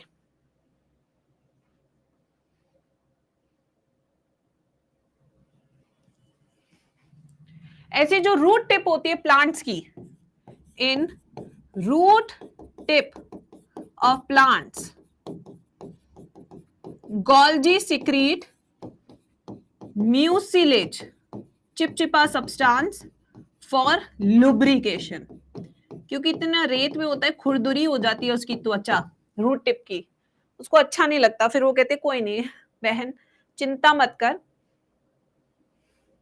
मैं अभी निविया लगा देती हूं। मैम आज भी है क्लास वाईटी पे? बिल्कुल है।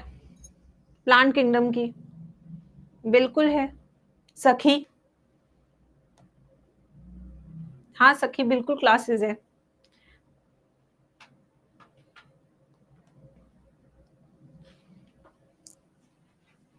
मेरा पानी का है,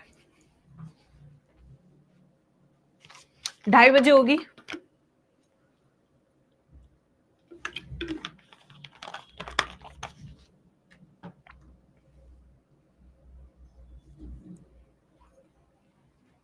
मैम प्लांट किंगडम से डर लगता है, मुझे तुम्हारी इन बातों से डर लगता है सखी।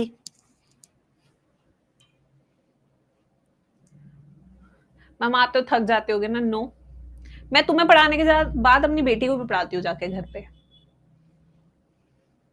थकना क्या होता है इस उम्र में? व्हाट इज थकना? तुम्हारी उम्र में तो थकने का नाम नहीं होना चाहिए। जब तुम्हारी 36 घंटे की ड्यूटीज लगेगी हॉस्पिटल में, जब तुम्हारी टांगों को आराम भी नहीं मिलेगा,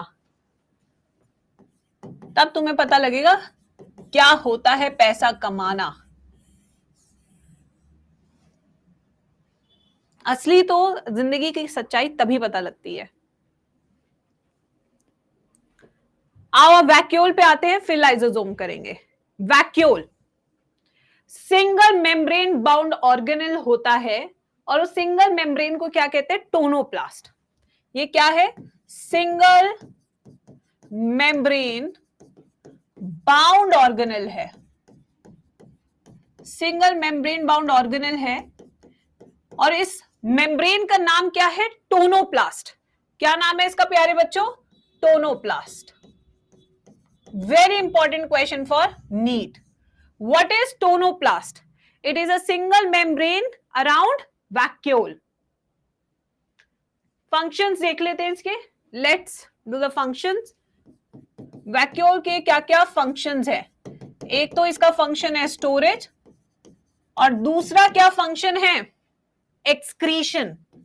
इसमें एक्सक्रीटरी वेस्ट होता है बहुत सारा।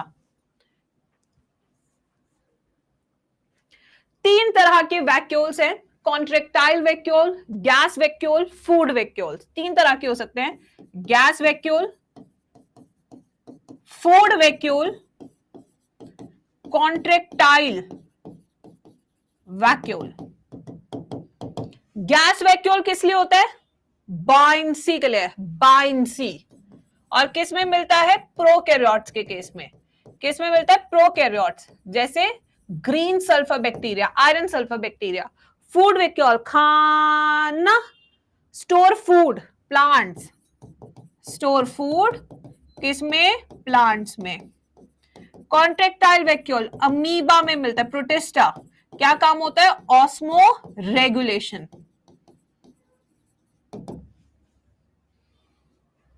सैप वाला बिल्कुल सही। सैप किस में होता है? प्लांट में।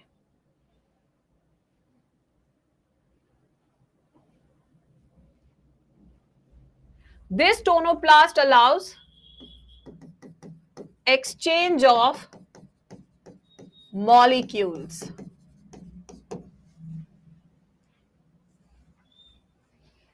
मैम आपने कल सजेशन ले लिया? हाँ मैंने सीरीज ही बना दी, सजेशन में क्या लेती?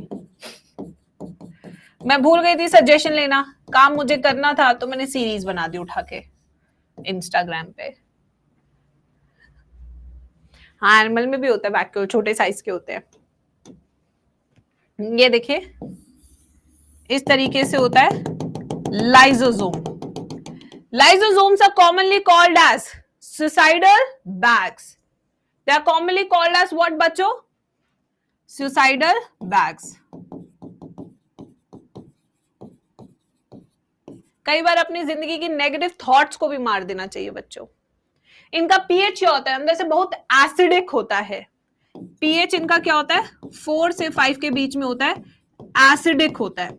अब आप कहेंगे मैम क्यों एसिडिक होता है, क्योंकि इसके अंदर बहुत सारे डाइजेस्टिव एंजाइम्स होते हैं जो एसिडिक पीएच पे काम करते हैं।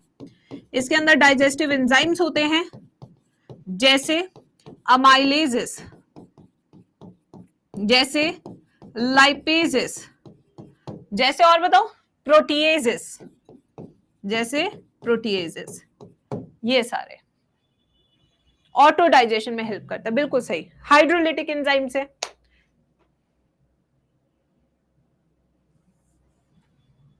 आज की क्लास में हम इतना ही करेंगे। कल की क्लास में जैसे वैष्णवी दीदी ने बताया हमको एनसीईआरटी पढ़नी है, ठीक है, वो भी पढ़ा दूंगी मैं। प्लस कल की क्लास में हम माइटोकॉन्ड्रिया करेंगे जो कि काफी बड़ा है, प्लास्टिड्स करेंगे जो अगेन काफी बड़ा है, राइबोसोम करेंगे, साइटोस्केलेटन अगर हो पाया तो ठीक है, न्यूक्लियस। कल मैं पहले पढ़ाऊंगी, मैं एनसीईआरटी नहीं पढ़ाऊंगी आते, पहले बता रही हूं। मैं पहले नोट्स बनवाऊंगी, समझाऊंगी, उसके बाद मैं एनसीईआरटी पढ़ाऊंगी, ठीक है, वरना बहुत स्लो हो जाती है स्पीड ना, और फिर तुम्हारा मन नहीं होता बाद में पढ़ने का। तो एनसीईआरटी बाद में पढ़ा करेंगे, पहले समझाया करूंगी। मैंने देखा क्लास के एंड तक आते आते तुम फर्स्ट बम हो जाते हो, वो मुझे नहीं चाहिए।